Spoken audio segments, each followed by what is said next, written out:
जब तक ध्येय न पूरा होगा, जब तक मेरी गति न रुकेगी। जब जब नदियों में निर्मल जल होगा, तब तब मेरी खुशी बढ़ेगी।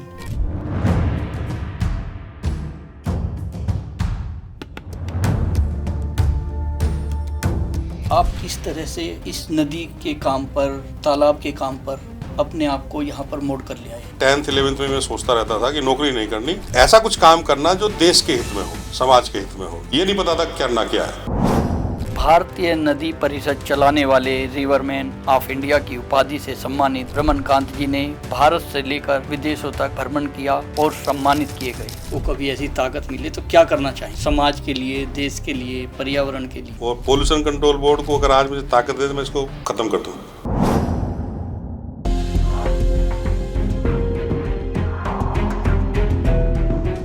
मैं आज भी इतनी क्षमता रखता हूँ, अगर आज भी मेरे से सब कुछ छीन लिया जाए, भगवान भी छीन ले मेरे से सब कुछ, तो मैं आज भी जीरो से शुरू कर सकता हूँ। सहारनपुर, मुजफ्फरनगर, शामली, बागपत 865 गांवों से होकर निकलने वाली हिंडन नदी को फिर से जीवित कर नया जीवन दिया।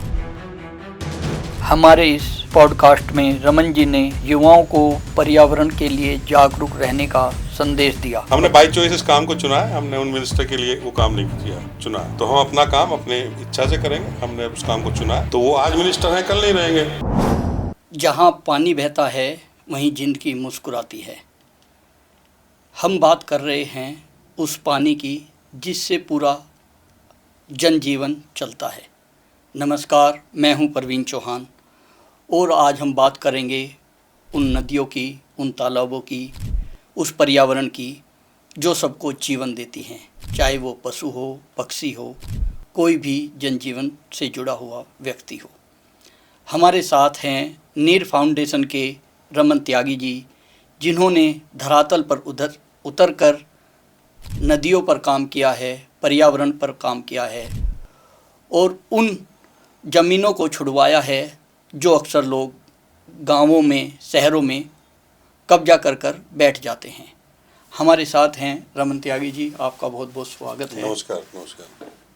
नमस्कार रमन जी, सबसे पहले तो मैं ये जानना चाहूँगा आप किस तरह से इस नदी के काम पर, तालाब के काम पर अपने आप को यहाँ पर मोड़ कर ले आए, जबकि आज का तो युवा कई फैक्ट्रियों में काम करना चाहता है, एक इंडस्ट्री खड़ी करना चाहता है। आप कहाँ इस गंदगी भरे माहौल में घूम रहे हो, क्या कर रहे हो? थोड़ा सा अपना परिचय के साथ ये बात बताइए। नमस्कार। देखिए, नदियाँ बेसिकली हमारे सभ्यता का प्रतीक हैं। वो भारत में नदियों का एक विशेष महत्व है। भारतीय समाज का नदियों के साथ सामाजिक, आर्थिक, सांस्कृतिक, ये सब तरह का रिश्ता है, आध्यात्मिक भी है। तो गंदगी तो हमको इसलिए लगती है क्योंकि आज नदियाँ गंदी दिख रही हैं, लेकिन इससे पवित्र स्थान कोई है नहीं। आप देखो कि एक गंगा के निमंत्रण पे कुंभ में 65 करोड़ लोग चले गए। सही बात। आज लोग एक शादी में अगर कोई निमंत्रण व्हाट्सएप पे भेज दे और फ़ोन ना करे तो जाएगा नहीं कि मुझे फ़ोन नहीं किया। बिल्कुल सच बात। तो एक नदी का निमंत्रण था और 65 करोड़ लोग देश के चले गए, परेशान हुए, 15-20 किलोमीटर पैदल चले, ट्रैफिक में फंसे, अपना पैसा खर्च किया। तो ये ऐसा नदियों को लेकर के विचार भारत का रहा है। जहाँ तक मेरी बात है, छोटेपन से ही मैं 12th में था तो एक लगता था कि समाज के लिए कुछ करना चाहिए। ये नहीं पता था नदी के लिए क्या करना है। नदी समझ में आती थी। मेरठ के पास ही मेरा गांव है पूठी, तो परिवार में कोई ऐसी व्यवस्था भी नहीं थी, कोई बड़ी नौकरियों पर लोग रहे हों, खेती थी, लेकिन मन में ये लगता था कि कुछ करना चाहिए। जबकि परिवार ये सोचता था कि पढ़ाई के बाद नौकरी होगी तो 4 पैसे घर में आएंगे तो और तरक्की थोड़ी सी होगी। तो बिल्कुल स्पष्ट था कि नौकरी नहीं करनी है। पहले ये से तो मन बिल्कुल में स्पष्ट था। था। हाँ, ये तो बिल्कुल स्पष्ट था। ये किस उम्र में रहा होगा? ये लगभग मैं 10th 11th में मैं सोचता रहता था कि नौकरी नहीं करनी, ऐसा कुछ काम करना जो देश के हित में हो, समाज के हित में हो। ये नहीं पता था करना क्या है। तो उसी वो एक स्वयं प्रेरणा होती है बेसिकली, कराने वाला ऊपर वाला, जैसे कृष्ण जी कहते हैं ना, कर्मण्येवाधिकारस्ते मा फलेषु कदाचन। तो कर्म करना हमारा कर्तव्य है, फल तो उसके ईश्वर के हाथ में है, और ना उसकी हमको चिंता करनी चाहिए। तो ये देखिए, जो काम जिससे उसको कराना होता है वो करा लेता है। तो आप देखो ना कि जब धृतराष्ट्र को सौंप करके उनकी माता जा रही थी कि पांडवों को मैं आपको सौंप के जा रही हूँ, तो कहते मैं भी आपके साथ चलता हूँ। बोले नहीं, आपको अगर संन्यास लेना है तो आप गृहस्थ के सन्यासी बनो। तो गृहस्थ के कैसे सन्यासी कि जो मेरा नहीं है वो मेरा नहीं है, जो चीज़ मेरी नहीं है उस पर आप नज़र मत रखो, तो गृहस्थ के सन्यासी। तो इसीलिए एक मन में पीड़ा थी कि भाई समाज के लिए करना है, तो क्योंकि गंगा हमारे गांव से ज़्यादा दूर नहीं है, गंगा के मेलों में जाते थे बुग्गियों में बैठ के, और वहाँ गंगा किनारे 4 दिन 5 दिन अलग आनंद आता था। तालाबों के किनारे पशु नहलाने जा रहे हैं तालाबों में, तो एक थोड़ा सा मन उधर चला। लेकिन इसी बीच में सुनते थे कि ये गंगा यमुना का दोआब है हम जहाँ रहते हैं जी। तो, और ऐसी भूमि है जहाँ मीठा पानी जितना यहाँ है कहीं पूरी विश्व में नहीं है। इतने अच्छे क्लाइमेट, सारे मौसम यहाँ होते हैं, यहाँ की मेहमान नवाजी आप देखो, तो इतना अच्छा माहौल। लेकिन जब देखा कि हिंडन, काली और ये छोटी नदियाँ जब एक नाला बनते हुए देखी, हाँ, गंदगी होती है उसमें, बदबू होती है, बदबू होती है। तो आज अगर आप नई पीढ़ी से सुनो कि आपके शहर में कोई नदी है, तो क्या नहीं, नदी तो नहीं, नाले हैं, नाले बताते हैं। हाँ, लेकिन वो नदी हैं। तो क्योंकि नाले इसलिए कह रहे हैं क्योंकि उनमें गंदा पानी बह गंदा रहा है, पानी है। वास्तव में वो नदियाँ ही हैं। तो मन में यही पीड़ा थी कि चलो नदियों के लिए कुछ सोचा जाए। तो नदियों के किनारे पैदल चलता था मैं अक्सर, और वैसे ही सोचता रहता था क्या हो सकता है, कैसे हो सकता है। तो सरकार से कैसे संपर्क करना है, तो समाज से कैसे मिलना, तो लोगों से बात करना, नदी किनारे के लोगों से, भी आपको क्या समस्या है, नदी ऐसी क्यों हो गई। तो धीरे धीरे जुड़ाव एक बना, और फिर कुछ लोगों ने हौसला भी दिया। लेकिन आज से जब हम 25 साल पहले बात करें, 2002 और 1 के आसपास जब ये काम शुरू किया था, तो तब उतनी जागृति नहीं थी। तब किसी से बात करें पानी की कमी, नहीं पानी तो होता, टंकी खुलवा जाता है। और नदी, अरे भाई नदी कहाँ, नदी तो बरसात आएगी सही हो जाएगी। तो आज का समय अलग है, क्योंकि आज सब वोकल है, सोशल मीडिया का दौर है। आज अपने गांव का 15 साल 16 साल का बच्चा भी अपनी समस्या को फेसबुक पे डाल देता है, यूट्यूब पे डाल देता है, वीडियो बना के बता सकता है। और वो मैं फर्क देख भी रहा हूँ। जब मैंने 2006 में हिंडन नदी की यात्रा की थी, पद यात्रा, सहारनपुर से गौतम बुद्ध नगर, तो वो जागती थी नहीं। हाँ, लोग जानते नहीं थे, कहते थे पता नहीं मीडिया भी किस नहीं काम था में उस लग तरह रहा का, है, सोशल मीडिया ऐसे में लोग बोलते भी थे, कहते थे अरे पागल है, पागल कोई बोलते बुलाता थे। नहीं था शादी ब्याह में, अरे ये तो पागल है, नदियों में घुसा रहता है। तो ऐसे बहुत सारे किस्से। लेकिन जो समाज की पीड़ा उस समय थी, उसमें आज भी बहुत ज़्यादा बदलाव नहीं है। चीज़ें सुधार की तरफ हैं, लेकिन बिगड़ ज़्यादा तेज़ी से नहीं है, सुधार थोड़ा कम गति से हो रहा है। तो यही प्रेरणा मुझको इधर लेकर के आई, जो मैं नदियों के काम में जुटा। अब इस नदी के बाद मैं अगर बात करूं, सबसे बड़ी समस्या आती है कि घर वाले, परिवार वाले, रिश्तेदार लोग, सब लोग कहीं ना कहीं हाथ खींचते हैं, क्योंकि जिस काम में आप लगे थे उसमें सबसे पहली ज़रूरत होती है पैसा। आप लोगों से संपर्क कैसे करेंगे, किसी के पास आएंगे जाएंगे, कैसे जाएंगे, तो वो कुछ थोड़ा बताइए, कैसे आपने इस यात्रा को अपनी को शुरू किया और कैसे आपको सहायता मिली। देखिए, कोई भी आप समाज का काम करें या कोई नया काम लीक से हटके करें, तो 2-3 तरह की समस्याएं आपको महसूस करनी पड़ती ही हैं। उसमें आर्थिक, आपने सही कहा, आर्थिक समस्या है, एक सामाजिक समस्या भी है, और सबसे पहली समस्या शुरू होती है परिवार से, पारिवारिक समस्या। वही मैं पूछना चाह रहा हूँ, हाँ, परिवार की किस क्या समस्या तो है? पारिवारिक समस्या ये रहती है कि भाई आपके माता पिता कुछ और सोच रहे हैं और आप कुछ और सोच रहे हो, और रिश्तेदार कुछ और सोच रहे हैं आपके लिए, तो फिर वो 4 आदमी मान जाते, 4 लोग क्या कहेंगे। हाँ, वो तो होता तो ही है। वो एक रहता है, सभी के साथ रहता है, मेरे साथ भी रहा। और माता पिता की इच्छा थी कि भाई अच्छे से नौकरी करूँ, इंजीनियर बन जाऊँ, कुछ बन जाऊँ, नौकरी करके शादी हो, बच्चे हो, ये सब चीज़ें आगे चले। सभी लोग चाहते हैं, हाँ, सभी सर माता पिता का सबसे पहले तो सपना शादी होता है। चाहते हैं, बच्चों को चाहते हैं, ये परिवार बन जाए, बिल्कुल, यहाँ से शुरुआत होती है परिवार के सोचने की। मेरा काम ऐसा था, तो अब जैसे एज हो गई 20-22 साल, तो रिश्ते वाले भी आते, परिवार अच्छा है मेरा, तो हवेली थी हमारी, तो रिश्ते वाले आते थे, भाई लड़का क्या कर रहा है, पता नहीं हमें तो क्या कर रहा है, लेकिन वो नदियों वदियों का कुछ करता है। तो माता जी भी खुद पूछती थी पैसे कहाँ से मिलेंगे इसमें, तो पैसे तो पता नहीं मुझे भी कहाँ से मिलेंगे, लेकिन ये है काम यही करना है, काम यही करना है। तो जब मेरा बहुत ज़्यादा प्रेशर था, मैं असल में बहुत ज़्यादा ध्यान नहीं देता, जिस काम में फोकस है मेरा बराबर वाला, फिर क्या कह रहा है उस पर मेरा ध्यान नहीं जाता। फिर माता पिता पे जरूर जाता है, माता पिता क्या कह रहे हैं। तो क्योंकि माता ने मुझे सपोर्ट किया, बोली जब तेरा मन ये तो कर ले। फिर मेरा सबसे जो सपोर्ट मुझे मिला उसमें आर्थिक रूप से जो मिला वो मेरे छोटे भाई का मिला। भाई ने की मदद, हाँ, और वो भी छोटे ने। छोटे ने। वो बोला तुझे जो करना कर, मैं तेरी मदद करूँगा। वो मेरे पे सारे पैसे वो खर्च करता था। वो लेकिन करना चाहिए बड़े को, हाँ, करता है छोटा। करता छोटा है। सो संघर्ष की सबसे पहली हाँ, शुरुआत उसी यही। ने क्योंकि मेरठ में रहना, गांव से आकर के किराए का मकान सारा कुछ उसने किया। पैदल चलता था, मोटरसाइकिल खरीद के दी। तो उसका बहुत बड़ा योगदान मेरे जीवन में है। मैं इस काम को आगे कर पाया, भाई की वजह से। भाई की वजह से कर पाया। मेरे गुरु डॉक्टर अनिल राणा थे, उन्होंने सिखाया काम। लेकिन क्योंकि आर्थिक रूप से जो अगर मैं कर पाया, जो परिवार उसने संभाल लिया, तो मेरे भाई ने संभाला।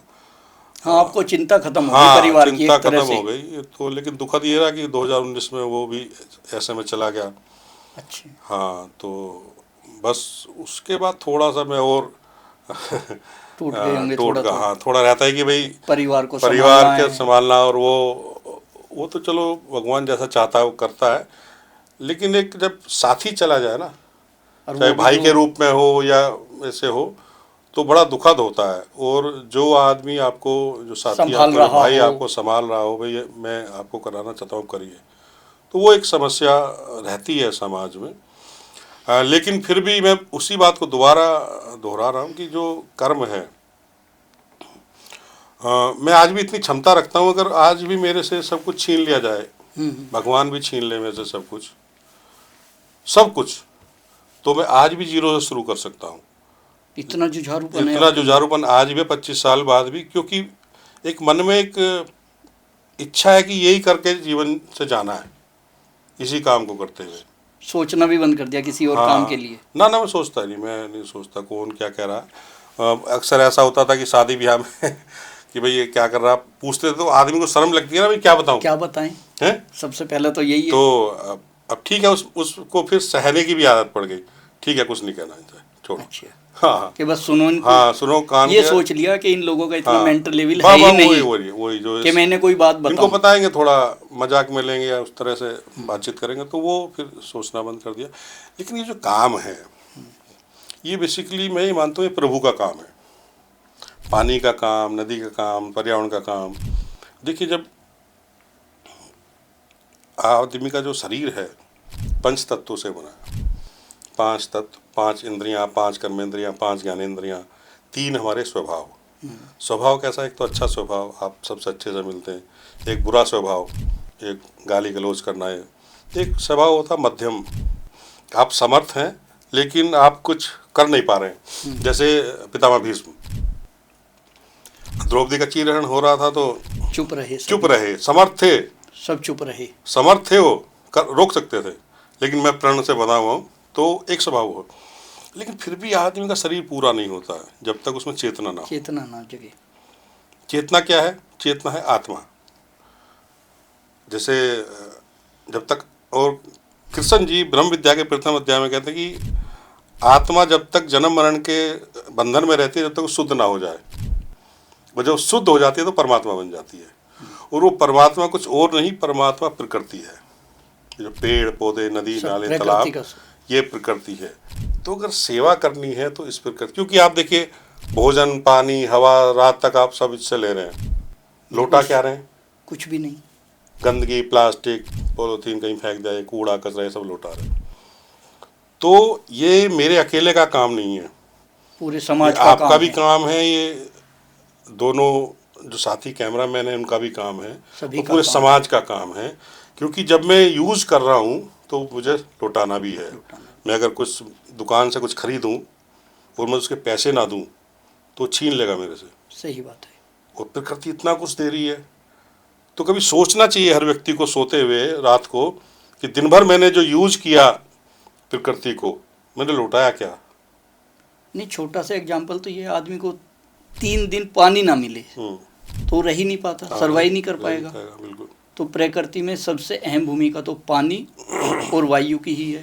तो मैं इसीलिए इस काम को प्रभु का काम मान के, शायद मुझे चुना होगा या कोई निर्देश दिया होगा, तो मैं उसी को मान के करता हूँ कि ये ऊपर वाले का निर्देश है मेरे लिए, कि आपको ये काम करना है, तो इसलिए मैं इसमें आगे बढ़ता कोई तो रहा। ऐसी घटना रही होगी कि जब उस घटना ने आपको बिल्कुल आपकी चेतना जागृत कर दी कि यार अब तो बस इसके अलावा कुछ है ही नहीं। घटना तो ये शुरू में ही थी, जब मैं 2000 के आसपास डॉक्टर अनिल राणा से मिला था।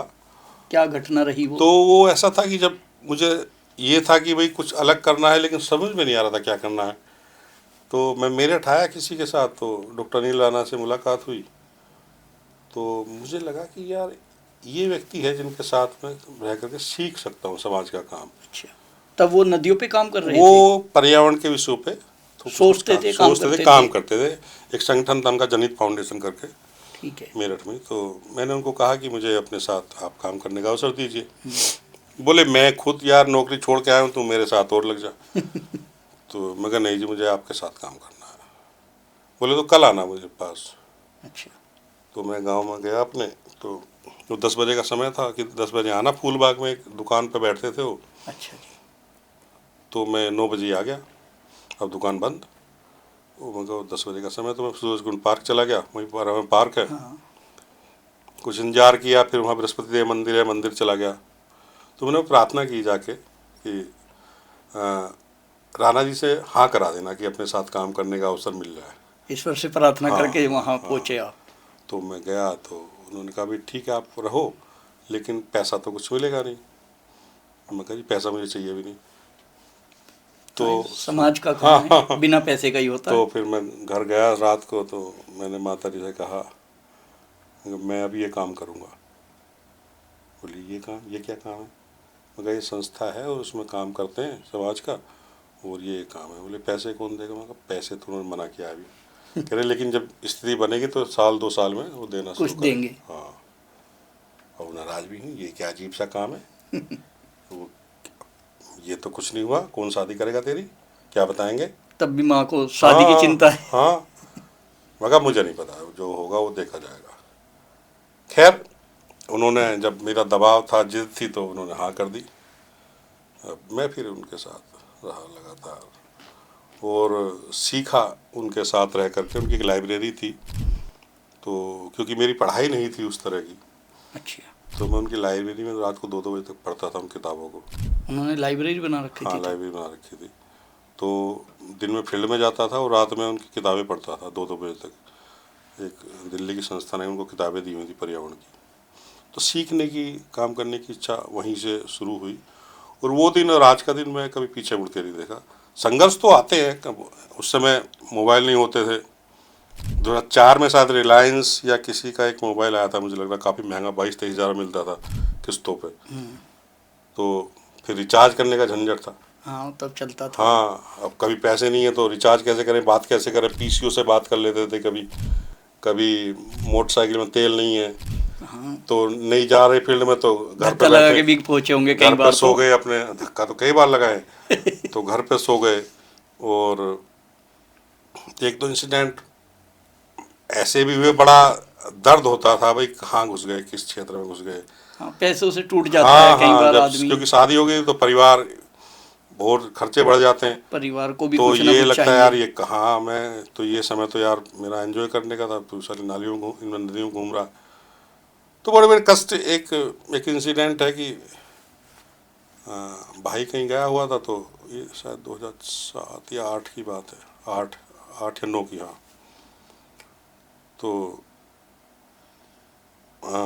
पैसे की ज़रूरत थी, पारिवारिक रूप से अर्जेंसी थी, तो कहीं से कुछ बना नहीं, अच्छा, कुछ समझ नहीं आए। अब जिससे मांगो तो, क्योंकि हर किसी से कुछ कह नहीं सकते यार। वो थोड़ा सा दौर भी कुछ अलग था। हाँ, हाँ। 2000 नहीं, जो मान लिया 5 या 7 कोई वाला एक, बता रहे, हाँ, तो दौर अलग था। इतने पैसे कहाँ हाँ, होते थे एक दो लोगों व्यक्ति पे? से कहे तो आप भी हर आदमी से हर समस्या नहीं कह नहीं पाता। बता पाते।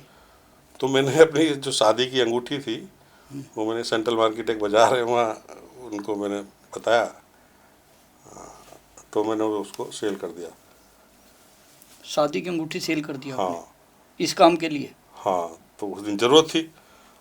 अब मैं क्योंकि पहन के रखता था, कुछ दिन तो पता नहीं चला। जब ध्यान गया पत्नी का, तो अंगूठी कहाँ, मैं कहा वो तो नदी में सफाई करे तो गिर गई उसमें। ये झूठ बोल दिया। और खैर वो दोबारा उसने फिर अपनी अंगूठी एक करके मुझे बनवा दी दोबारा। तो मतलब मैं इससे ये कहना चाह रहा हूँ कि आदमी को अपने जो टारगेट तय कर ले, कष्ट तो आएंगे, आपकी परीक्षा होगी। ये परीक्षा का ही दौर था कि आपने हाँ अपनी शादी की अंगूठी हाँ, बेच परीक्षा होगी, बेच लेकिन दी आप है। उससे कैसे निकलते हैं, कितना सह पाते हैं। कितना सह पाते हैं, तो जैसे ना, तब के ही कुंदन बनता है सोना व्यक्ति। बनता है। तो मैं ये कह रहा हूँ कि जब आप दृढ़ निश्चय कर लें किसी चीज़ का, तो उसमें आपको पीछे नहीं हटना है।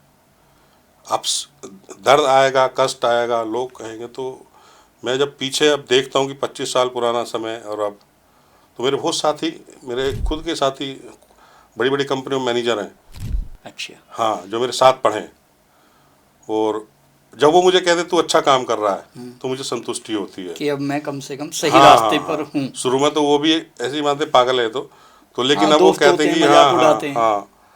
और जब मैं फिर एक अचानक से मुझे एक दिन एक मेल आता है यूएस से कि इस्तांबुल में एक वर्ल्ड वाटर फोरम हो रहा है, 2009 की बात है, तो आपको हम बुलाना चाहते हैं, आप आइए उसमें। तो ठीक है, मैंने यस कर दिया। तो मैं वीज़ा लेटर आ गया, वीज़ा बनवाया इस्तांबुल का, और क्योंकि कभी मैं जहाज़ में नहीं बैठा उससे पहले, 2009 से पहले। अच्छा, अब एक एजेंट से किसी के माध्यम से वीज़ा बन के लिए अप्लाई किया, और टिकट हो गया मेरा। और उस एजेंट ने टिकट, मुझे भी नहीं पता क्योंकि जब बैठा नहीं, तो टिकट करा दिया वाया दुबई, अच्छा, कनेक्टिंग फ्लाइट। कनेक्टिंग। तो भाई मुझे छोड़ना आया रात में फ्लाइट में, मैंने सामान वामान रखा सब, और मैं इतना चौकस, मैंने 4-4 5-5 सेट बना लिए, टिकट के भी और पासपोर्ट के भी, एक इस बैग में, एक उस बैग में, एक पॉकेट में, कहीं कोई गुम हो जाए तो ये हो। मेरे पास रहे कुछ हाँ दिखाने के हाँ लिए। हाँ।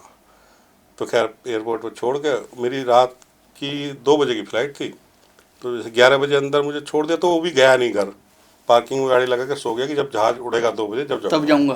भाई हाँ इंतजार करता हाँ रहा। हाँ, मुझे फ़ोन था नहीं। अब मैं अंदर गया, खैर पूछते पाछते इतने तो हो गए थे, तो अब बैठे हो, बोले लगेज यहाँ आप डाल दो, कि बड़ा बैग था, ये आपको वहाँ मिल जाएगा, कि आपको यहाँ से दुबई 2 बोर्डिंग पास मिले। मैं कहा 2 क्यों, आपकी फ़्लाइट दुबई जाएगी, फिर वहाँ से इस्तांबुल जाएगी। साल ने ऐसे ही करके करा दिया। अब मैं कहा मैं इतना, मैं कहा ये वो ना चढ़ाया उन्होंने दूसरे जहाज़ में मेरा सामान, हाँ। बोले नहीं वो अपने आप हो जाएगा। तो दुबई उतरे सुबह में 7 बजे। अब जिधर को लाइन चल रही है, जैसे पता है पहली बार उड़ के जा रहे हैं, लाइन में लग गए। हाँ, अमीरात की फ़्लाइट थी, उसमें बुखार हो गया मुझे, ठंड लग गई बहुत। अच्छा, फिर उस दवाई वाई ली मैंने बुखार की, वहाँ उतरा, कनेक्ट में फ़्लाइट, थोड़ा सा समय था, बुखार रहा मुझे पूरे दुबई एयरपोर्ट पे मैं रहा 2-3 घंटे। इस्तांबुल पहुँचा, चौथे 5वें दिन मैंने किसी के फ़ोन से फिर घर पे फ़ोन किया, मैं पहुँच गया हूँ, तो कि फ़ोन था नहीं।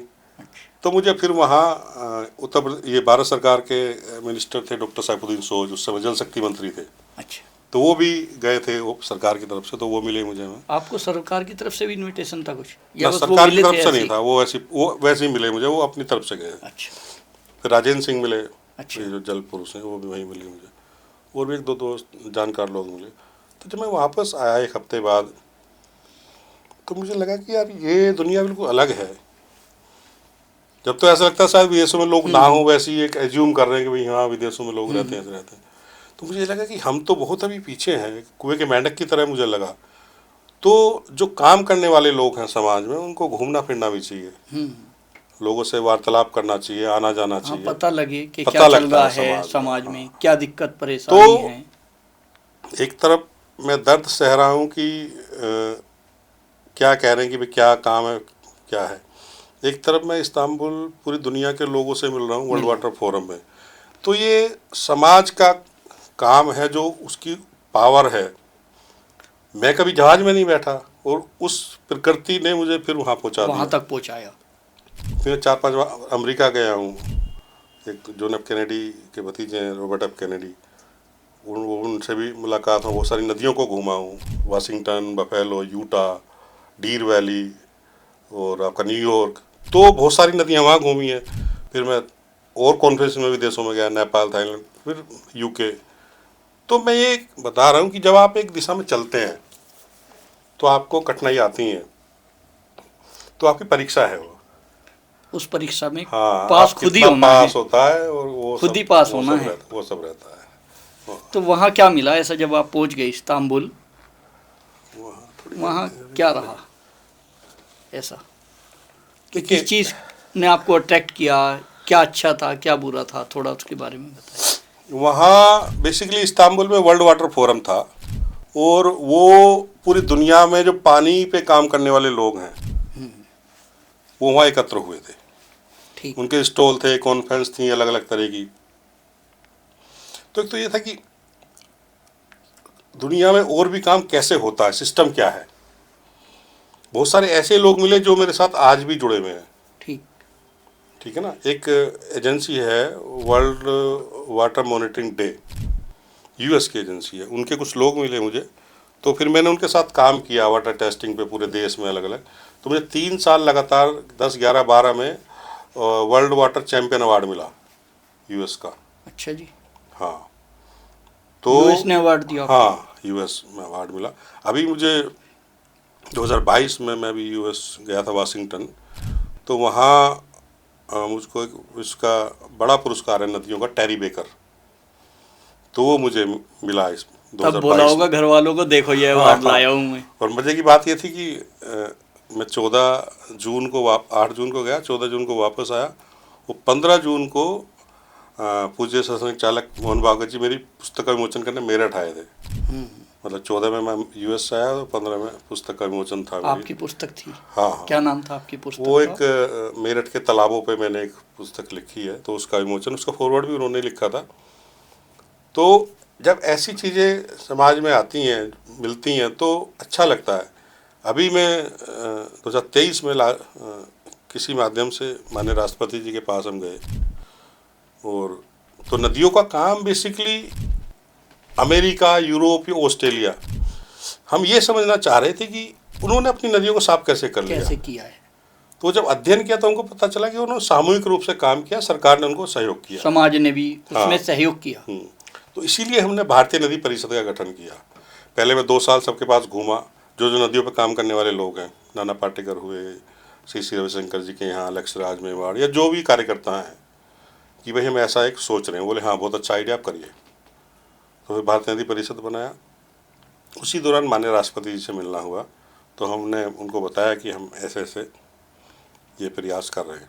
बोले बहुत अच्छा है, इसकी ज़रूरत है। द्रौपदी मुर्मू जी से हाँ, मिले हाँ। आप?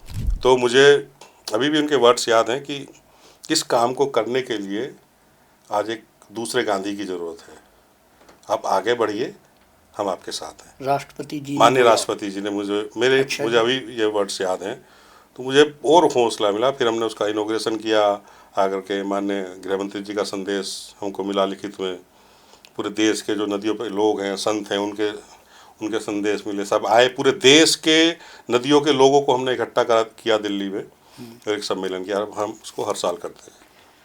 तो कभी ऐसा समस्या भी तो रही होगी, शासन प्रशासन ने भी तो परेशान किया होगा। आप मान लिया कोई नदी का काम करना चाह रहे हैं, तो वहाँ पे भी तो आपकी कई बार समस्या खड़ी होती है। देखिए, समस्या तो है, रही ऐसी कोई ऐसी घटना आती है। कोई एसडीएम नई टाइम पे काम करके दे रहा है जमीन का, डीएम्स के स्तर पे मुझे कहीं समस्या नहीं। अच्छा, नीचे जो नीचे के अधिकारी वो थोड़ा परेशान करते हैं कभी कभी, लेकिन ज़्यादातर लोग अच्छे हैं, अधिकारी बहुत अच्छे। इस समय तो जितने मैं डीएम्स देख रहा हूँ, ऑफिसर्स देख रहा हूँ, डीएम कमिश्नर, सभी का लगभग सपोर्ट मिला है, तभी हम कर पाए। मेरा विश्वास सरकार भी, जागरूक है। सरकार जागरूक है, लेकिन अभी प्रायोरिटी पे मुद्दे नहीं है। मतलब ऐसा होगा कि कुछ चीजें वो करना चाहते हैं, हाँ, लेकिन वो कर नहीं पा रहे। बहुत सारी कारण मजबूरियां होती पैसा होंगी। या और कुछ सरकार पैसा मुझे नहीं लगता बहुत बड़ा कारण है। अभी कारण है इच्छा शक्ति। इच्छा शक्ति इन द सेंस कि मेरे पास 2 ऑप्शन हैं। अभी मुझे चुनाव में जाना है, या उसके ये काम लिए करना ये है। वाला मुद्दा जरूरी है, ये वाला मुद्दा जरूरी है। तो जब समाज भी उसके भी डिमांड नहीं कर रहा है, समाज भी दूसरे मुद्दे की डिमांड कर रहा है, तो पॉलिटिकल वैल्यूज भी उसी को प्रायोरिटी देती हैं कि भाई नहीं, इसको ये चाहिए, अभी इससे वोट मिलेंगे। तो जब समाज अपनी नदी मांगना शुरू कर देगा तो ये करना पड़ेगा। अभी जैसे आप दिल्ली में देखें, इस बार का चुनाव में यमुना एक प्रमुख मुद्दा रही, प्रमुख मुद्दा रहा। हमारे माननीय प्रधानमंत्री जी ने भी कहा कि नहीं, यमुना को हम साफ करेंगे, और अब बड़ी तेजी से काम चल रहा है। तो मैं कह रहा, जब तक डिमांड, आवाज़ नीचे से नहीं आएगी, जब तक बात नहीं बनेगी। तो समाज कितना खड़ा रहता है? समाज बात तो करता है। अभी हमने एक हिंडन नदी शोध यात्रा की, तो समाज कह रहा है हमको कैंसर की समस्या है, ये समस्या है, वो समस्या है, ये सब कुछ है। लेकिन वो उसके लिए कर क्या रहे हैं, तो बात ही नहीं करते हैं। मान लीजिए विधायक आए, उनका स्वागत किया, बहुत सारी चीज़ें उनको कही, फोटो खिंचवाया, भाग गए। हाँ, तो विधायक कोई बढ़िया पूछ ही ना था, मैं क्यों इसको आवाज़ उठाऊं। तो जब तक समाज, मान लिया मुझे पीड़ा है, मुझे भोजन करना है, तो मुझे बताना पड़ेगा ना मुझे भूख लगी है। मान लिया समाज को कैंसर हो रहा है और तरह तरह की समस्याएं हैं, तो सरकार के थ्रू, जो प्रतिनिधि हैं उनके थ्रू सरकार तक बात पहुंचानी पड़ेगी।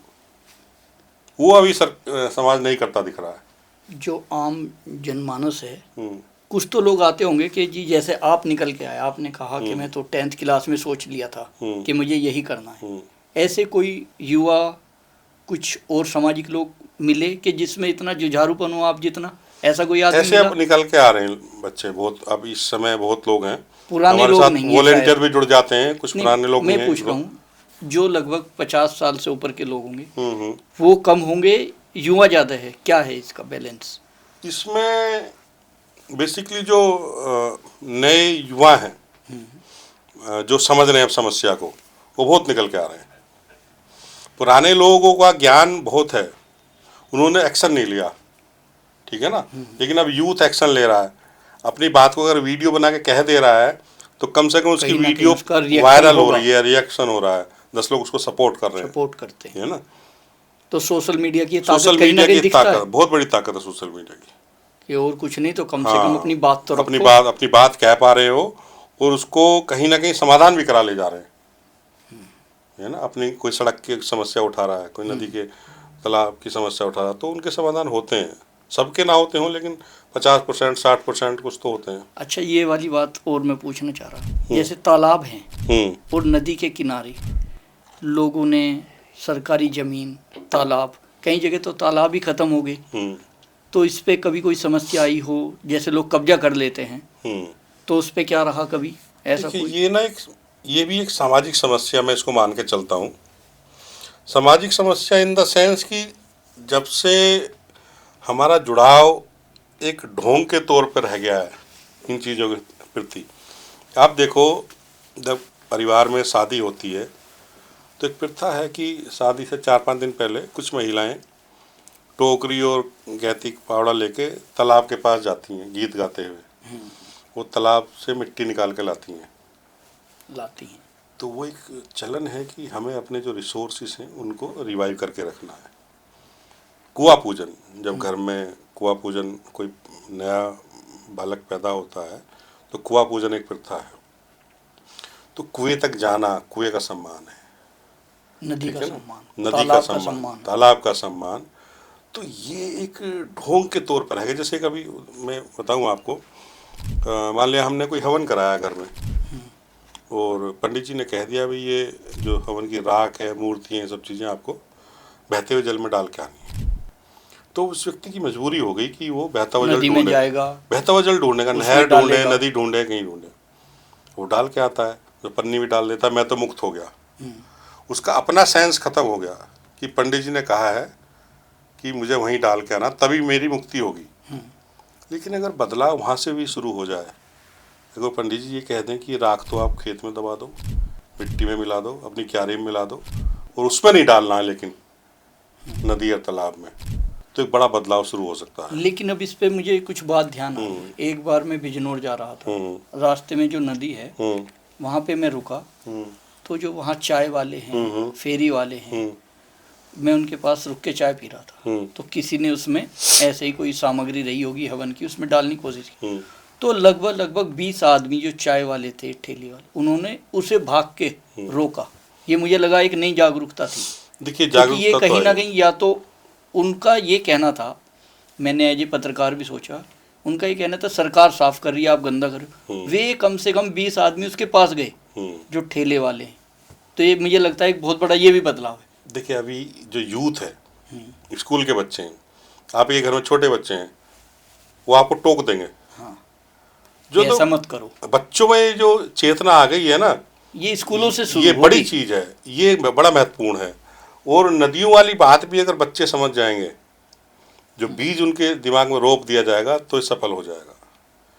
तो ये अवेयरनेस आई है और वो धीरे धीरे बढ़ भी रही नहीं, है। कितना फर्क आप इसमें महसूस करते हैं पहले में और अब में? क्योंकि मैं तो देखता था नदियाँ और ये गंदगी होती थी, लेकिन अब कहीं ना कहीं सफाई दिखती है, तो इसमें कुछ देखिए, लगता है लोग बदलाव है? चेत रहे हैं। देखिए, मैं बात करूँ अगर सरकार की, जैसे नमामि गंगे मैंने प्रधानमंत्री जी ने बनाया, तो नमामि गंगे बनने के बाद कितने एसटीपी बने हैं, मतलब सैकड़ों की संख्या में है, छोटे बड़े सब मिला के।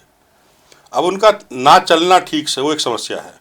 वो जिम्मेदारी तो उसकी वो होगी ना, मॉनिटरिंग, जिसको हाँ मॉनिटरिंग, मॉनिटरिंग का हमारी दायित्व मॉनिटरिंग दिया अभी गया सख्त है। नहीं है। ऐसा नहीं पैसा खर्च हो रहा है, एसटीपी बन रहे हैं समस्या के समाधान के लिए। मान लिया बुढ़ाना में मैं देख रहा था कि बुढ़ाना में करीब 8 MLD वेस्ट सीवेज गंगा में, यमुना में, उसमें सॉरी हिंडन में जाता था। अब वहाँ एक 10 MLD का एसटीपी बना है। तो अगर वो सही से ना चले तो समस्या व्यवस्था की है। लेकिन नमामि गंगे ने पैसा दिया, एसटीपी बन गया 50-60 करोड़ की लागत से। तो अभी कहीं ना कहीं ये समस्या बनी हुई है, या गलत जगह बन गया, या सही चल नहीं रहा, मॉनिटरिंग नहीं है, तो ये समस्या है। लेकिन इसमें जब जन जुड़ जाएगा, एक समस्या और अभी है, मान ली सरकार कोई काम कर रही है और इधर समाज का कोई व्यक्ति काम कर रहा है, तो कोई जुड़ाव नहीं है, आम जनमानस जुड़ता नहीं हाँ है। हाँ, उसे लगता है इससे कोई सरकार फायदा की तो है योजना नहीं। उस तक नहीं पहुंच पा रही। मान लिया मैं एक नदी पे काम कर रहा हूँ और मुझे पता ही नहीं है कि उस नदी के लिए सरकार की भी कोई योजना है। जब ये ब्रिज बन जाएगा अच्छे से, हम भारतीय नदी परिषद के माध्यम से प्रयास कर रहे हैं, लोगों को लेकिन जागरूक अभी ये गैप करना। है। लेकिन जिस दिन समाज और सरकार दोनों का उद्देश्य एक है, दोनों एक होकर उस काम पे जुट जाएंगे, तो समाधान आसानी से होगा, तेजी से होगा। नहीं, सबसे पहले मुझे लगता है, क्योंकि इसके ऊपर ऐसा कानून जो भी गंदगी फैलाए हर हाल में जेल जाएगा, ये कानून मुझे लगता है कि केवल कागजों में ही है।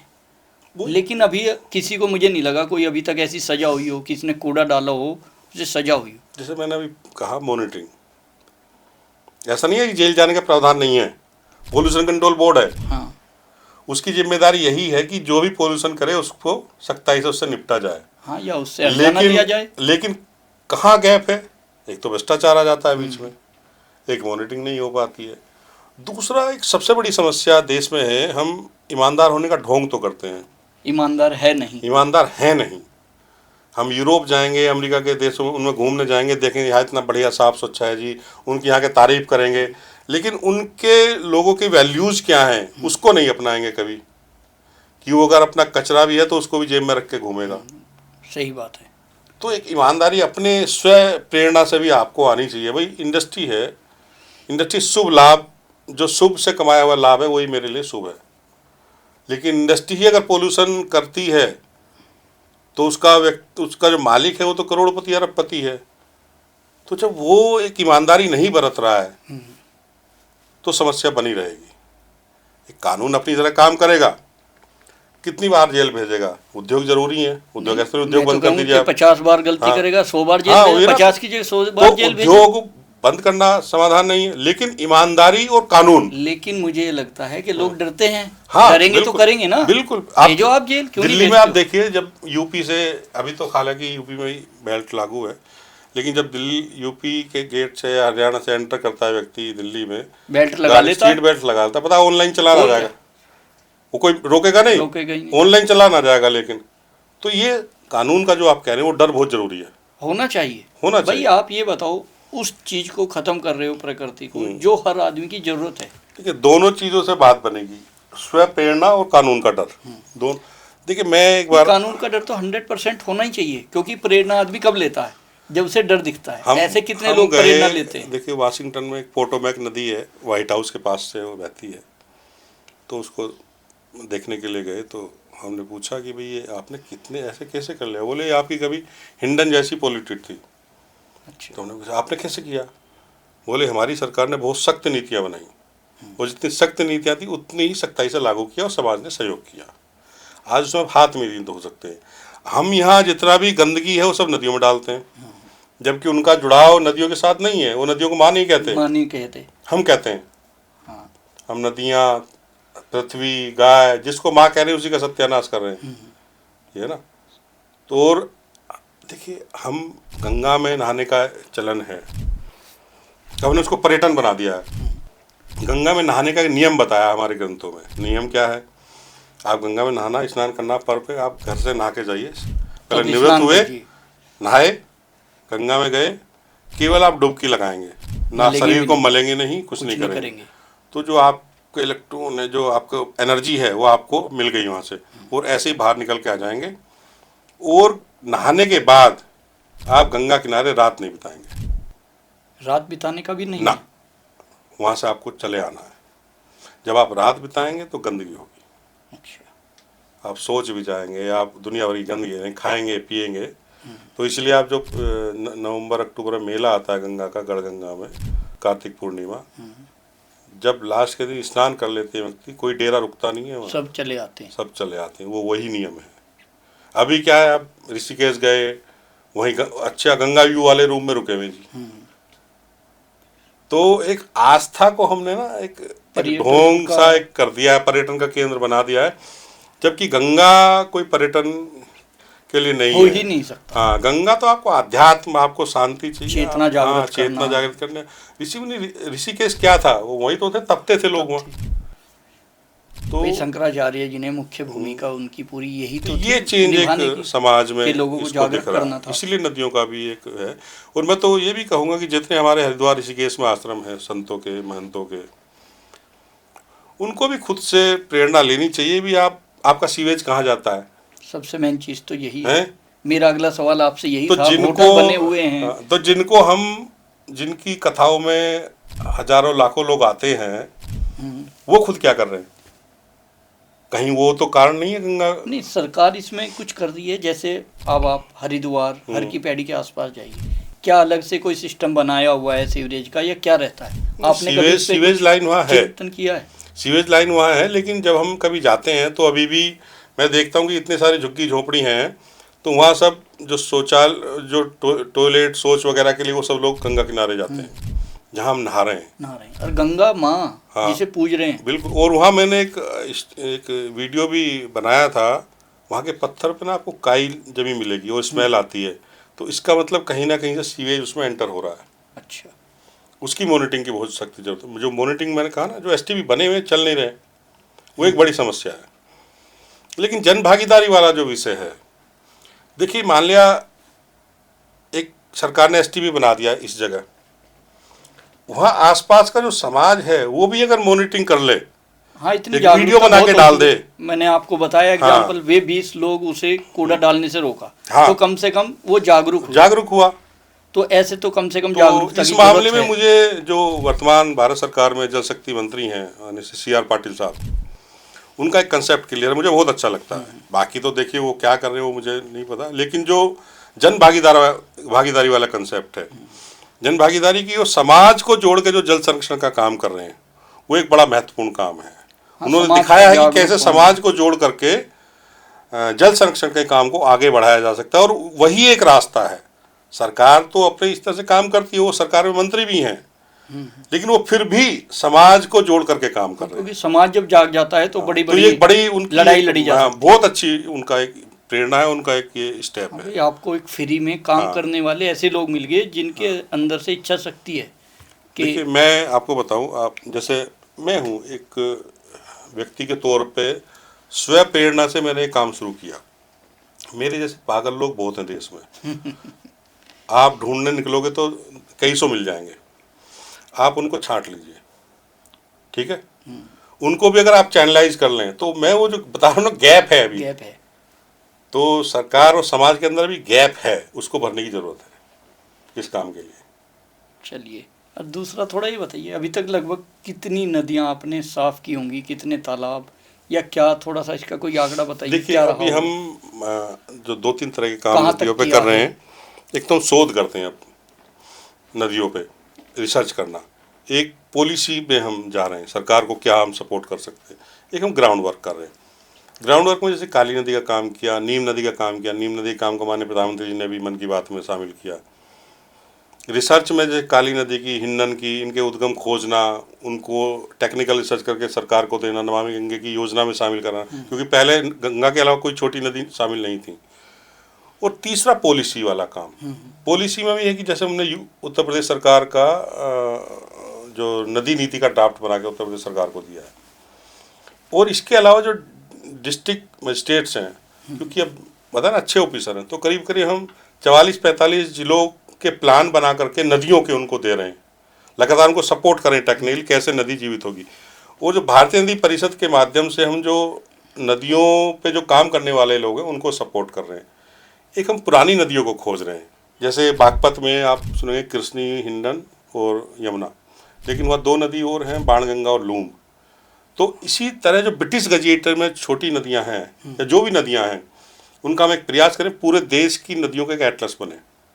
जैसे बनारस में वरुणा, गंगा, सई और गोमती 4 नदियों का आपको जो, लेकिन वो लमुई, गरई, चंद्रप्रभा, हाथी, करमनासा ऐसी 7-8 नदियाँ और भी हैं। तो ऐसी छोटी नदियों को खोज करके सरकार को देना, उनका एक एटलस बनाने का भी हम प्रयास कर रहे हैं। तो कुछ लगा इसमें, कुछ प्रयास में कितनी सफलता मिली? जैसे आप बता रहे हैं अभी काली नदी का आपने उद्गम देखा है, तो उसमें कितनी सफलता मिली? सफलता देखिए, हमने उसकी ज़मीन छुड़ाई, वहाँ झील बनाई, लेकिन उसमें भी काम होना बाकी है, आगे वो सरकार को करना है। ऐसे ही हमने नीम नदी का ज़मीन छुड़ाई, वहाँ झील बनाई। हिंडन नदी का उद्गम खोजा, अभी उनकी टेक्निकल रिसर्च करके सरकार को दी।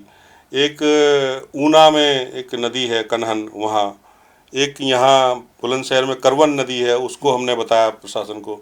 बागपत में लूम और जो बाणगंगा नदी है उनको हमने दिया। अभी एक गौतम बुद्ध नगर में भी एक नदी है, आप आश्चर्य मानेंगे, गौतम बुद्ध नगर के अंदर हिंडन के अलावा एक नदी है भूरिया, अच्छा, जिसकी सहायक नदी है। अच्छा, ब्रिटिश गजेटर में उसका जिक्र है, अच्छा। लेकिन अभी हम उसको ट्रैक कर रहे हैं, तो अभी अब उसको बहुत जल्दी उसको खोज कर लाएंगे। उद्गम कहाँ निकलेगा उसका? वो सब इसी में मिलती है यहीं। नहीं, उद्गम क्या रहा? उद्गम भी यहाँ गौतम बुद्ध नगर के आसपास ही है कहीं। अच्छा। हाँ, बहुत जल्दी हम उसको अभी खोज देंगे। अब आप ये बताओ, हम्म, आप जमीन का उद्गम स्थल ढूंढ रहे हैं, हम्म, अब वहाँ किसी ने कब्जा कर लिया, तो फिर उसे कैसे छुड़ाओगे? वो उसमें तो कैसे आपकी सहायता होती है, क्या होता है? वो बेसिकली वो काम ना, वो मिलजुल के होता है उसमें, क्योंकि सरकार का काम है बेसिकली जमीन छुड़ाना, की से एक बड़ा टफ काम है। हाँ, किसान जैसे कैसे छोड़ेगा जो 50 साल से उसे बो रहा होगा? जैसे हमने काली नदी का मैं आपको उदाहरण बताऊं, तो काली नदी में मुजफ्फरनगर में जब हम ट्रैक किया तो पता चला कि यहाँ अंतवाड़ा गांव में इसकी ज़मीन है। तो हमने प्रशासन को बताया, माने संजीव उस समय सांसद जी थे, उनकी मदद मिली, तो ज़मीन को चिन्हित करा लिया। लेकिन खाली कैसे हो, सब तो खेती कर रहे हैं। तो रोज़ाना जाता था, भाई कैसे हो, ये हो। तो एक व्यक्ति एक दिन मेरे पास आए, तो बोले, त्यागी जी आप रोज़ आते हो, तो क्या? मैं कहा ये ज़मीन नदी की है, ये खाली करो। बोले ज़मीन तो है 150-60 बीघे है। उसने कब्जा किया था 150-60 बीघे हाँ, पे? बहुत सारे 22 किसान थे वो जो उस पर बोल रहे थे। अच्छा, तो वो बोले जी 4 बीघे तो मैंने भी कब्जा रखे इसमें। वो किसान खुद बोला? हाँ हाँ, बोले तो मैं कहा आप ही छोड़ दो पहले। बोले मैंने 2 मर्डर भी कर रखे हैं और 2 बार जेल भी चला गया मैं। डरा रहा था? हाँ, तो मुझे तो लगा वो डरा रहा है, लेकिन वो ये कह रहा था कि जब से मैंने ज़मीन कब्जाई नदी की, तब से मेरा सब खराब चल रहा। मेरे से 2 मर्डर हो गए, मैं जेल भी चला गया, मेरी पत्नी छोड़ के चली गई, मतलब नाराज हो रही है, मतलब कुछ बढ़िया नहीं चल रहा जीवन में। अच्छा, उसने ये बात हाँ, मान ली कि कुछ हाँ, ना कुछ तब से गलत हुआ। हाँ, तो वो वैसे ये बोला। तो मैंने कहा कि आप अगर ज़मीन छोड़ दोगे ना तो सब ठीक हो जाएगा। तो मैं तो आ गया घर वापस। तो उसने रात को 8-9 बजे मुझे ट्रैक्टर चलाते हुए अपनी ज़मीन पे खड़ी फसल पे उन्हें फ़ोटो भेजा। 4 बीघे पे? हाँ, ये तो बहुत बड़ी तो बात बता मैंने रहे कहा हैं। यार ये तो बड़ा ताज्जुब की आश्चर्य बात हुआ। है बहुत। तो मैं अगले दिन गया, उसने बाकी सारी ज़मीन खाली कर दी। मुझे हौसला मिल गया, मैंने एक लेटर लिखा, फिर पूरे गांव के नाम एक पत्र बनाया और उसको छपवाया 1000 कॉपी। उसमें नदी का महत्व क्या है, नदी जिसने कब्जा रखे उसको क्या नुकसान हो सकते हैं। फिर तो मैंने उसको पूरा लिखा है, तो पूरे घर घर अपने आप ही बांट दिया।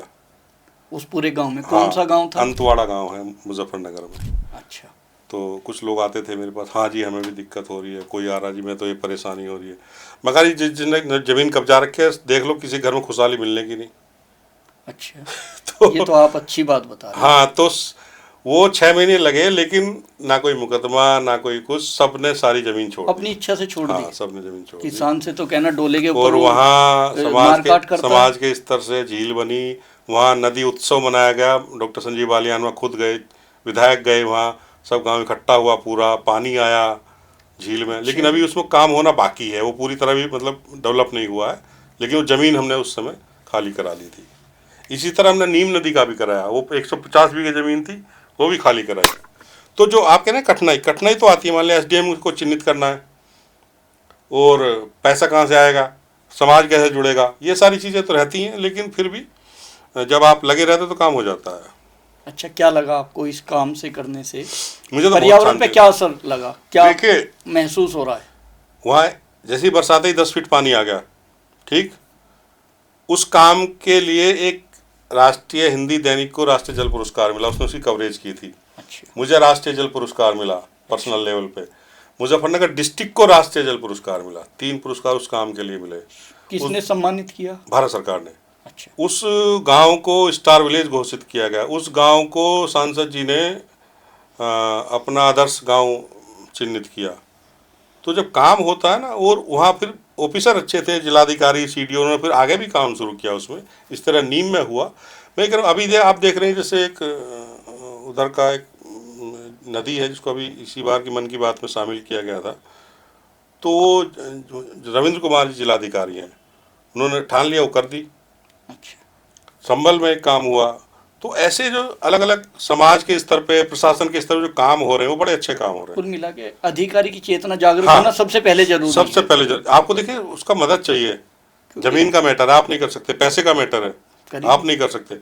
देखिए, हमारे जैसे लोगों का काम क्या होना चाहिए, सामाजिक संगठन है या एक्टिविस्ट हैं, कहीं गलत हो रहा है उसको इंडिकेट करिए। आप अगर समाधान का कहीं हिस्सा बन सकते हैं तो सरकार के साथ जुड़ जाइए। जुड़ जाइए। देखिए, जो नकारात्मकता है ना, विरोध करना, नहीं कुछ नहीं हो रहा, ये नहीं हो रहा, वो उससे कोई कुछ हासिल नहीं होता, केवल अपना भी चंद्रमा खराब होता है।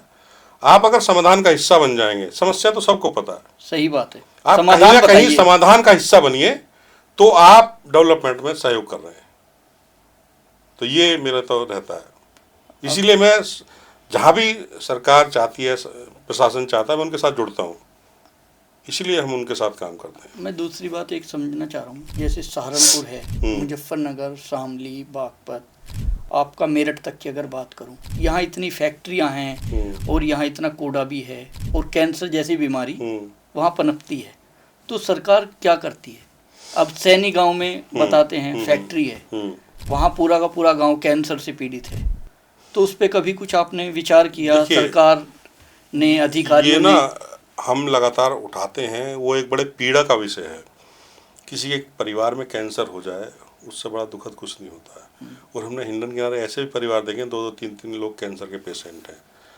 तो ये सब फैक्ट्रियों का जो पिछले 40 साल में वेस्ट गया है इन नदियों में, वो लीच हुआ है, वो ग्राउंड वाटर से आया है, उसका परिणाम है। लेकिन अभी दुविधा क्या है कि सरकार या प्रशासन मानने को तैयार नहीं है कि ये इसी कारण से हो रहा है, कि कैंसर तो वैसे भी होता है। नहीं, पूरा का पूरा गांव कैसे कैंसर हो से रहा पीड़ित हो है, जाएगा? मान रहे हो, हमें और आपको पता है, लेकिन वो बच रहे हैं। जब मान लेंगे तो मुआवजा देना पड़ेगा, उनको जुर्माना आएगा। तो कुल मिला के ये जो उद्योगपति है उनको हाँ, एक तरह से संरक्षण दे रही है सरकार। बिल्कुल 100% संरक्षण है, इसमें कोई दो राय नहीं है। देखिए, पोल्यूशन कंट्रोल बोर्ड का काम है मॉनिटरिंग करना, वो अपना काम ईमानदारी से नहीं करता है। बिल्कुल बात वो सही है। मीडिएटर बन के रह गया है सरकार का और इंडस्ट्री का। भाई, हमारी तो पत्रकारों की भाषा में दलाली बोलते हैं उसको। हाँ, दलाली कह लो, दलाली मीडिएटर कर वही है। आप ये मीडिएटर। बताइए, इतने हाँ, भट्टे चल रहे हैं, हाँ, इतनी फैक्ट्रियाँ चल रही हैं, हाँ। ये तो अंधे को भी दिखता है कि यहाँ से धुआं उठ रहा है। देखिए, अगर आप ये कहते हैं कि किसी इंडस्ट्री का 0 डिस्चार्ज है, तो भाई नदी में कहाँ से आ रहा नदी है? में कैसे आया वो? तो कहीं ना कहीं चोरी कर रहे हो आप लोग, या करा रहे हो। करा रहे हो। ठीक है ना? तो ये अभी चल रहा है, इस पे अभी लगाम नहीं लगी है, स्पष्ट है। ऐसे पोल्यूशन कंट्रोल बोर्ड को में आमूलचूल परिवर्तन करने की जरूरत है। देखिए, माननीय एनजीटी का भी गठन हुआ, बहुत सारी चीजें हुई, लेकिन फिर भी नहीं, मुझे उस तरह के बदलाव नहीं है। मुझे लगता है कि एनजीटी का केवल केंद्र बिंदु दिल्ली हो गया, सब लोग यहाँ बैठे हैं। आप जाके देखिए ना, किसी भी जिले में कोई काम ही नहीं लगता है, नहीं। अधिकारी चुपचाप बैठे हुए हैं। अगर उन्हें आप शिकायत कर दोगे, आज तक आप ये बताइए किसी पत्रकार को एनजीटी का कोई टोल फ्री नंबर क्यों नहीं है? देखिए, मैं एक बात बताऊं मैं तो आपको। दूसरी बात कहूँगा, हाँ, ये जब हिंदुस्तान की सबसे बड़ी समस्या क्या है, पोल्यूशन, नदियाँ, सरकार क्यों नहीं ऐसा नंबर जारी करती है जब 112 पे पुलिस के लिए फ़ोन हो सकता है, और 1033 पे हाईवे के लिए फ़ोन हो सकता है, और तमाम चीज़ों के लिए? तो इसके लिए तो सबसे पहले होना चाहिए। देखिए, व्यवस्था मानते नहीं क्या आप इस व्यवस्था में बात को? कहाँ गड़बड़, बता रहा हूँ आपको। जैसे एनजीटी ने एक आदेश दिया कि भाई ये समस्या यहाँ है, इसका आप आदेश जारी कर दिया कि ये करो, ठीक। अब जिन लोगों ने वो घटना कर रखी है वो तो प्रशासन के लोग हैं।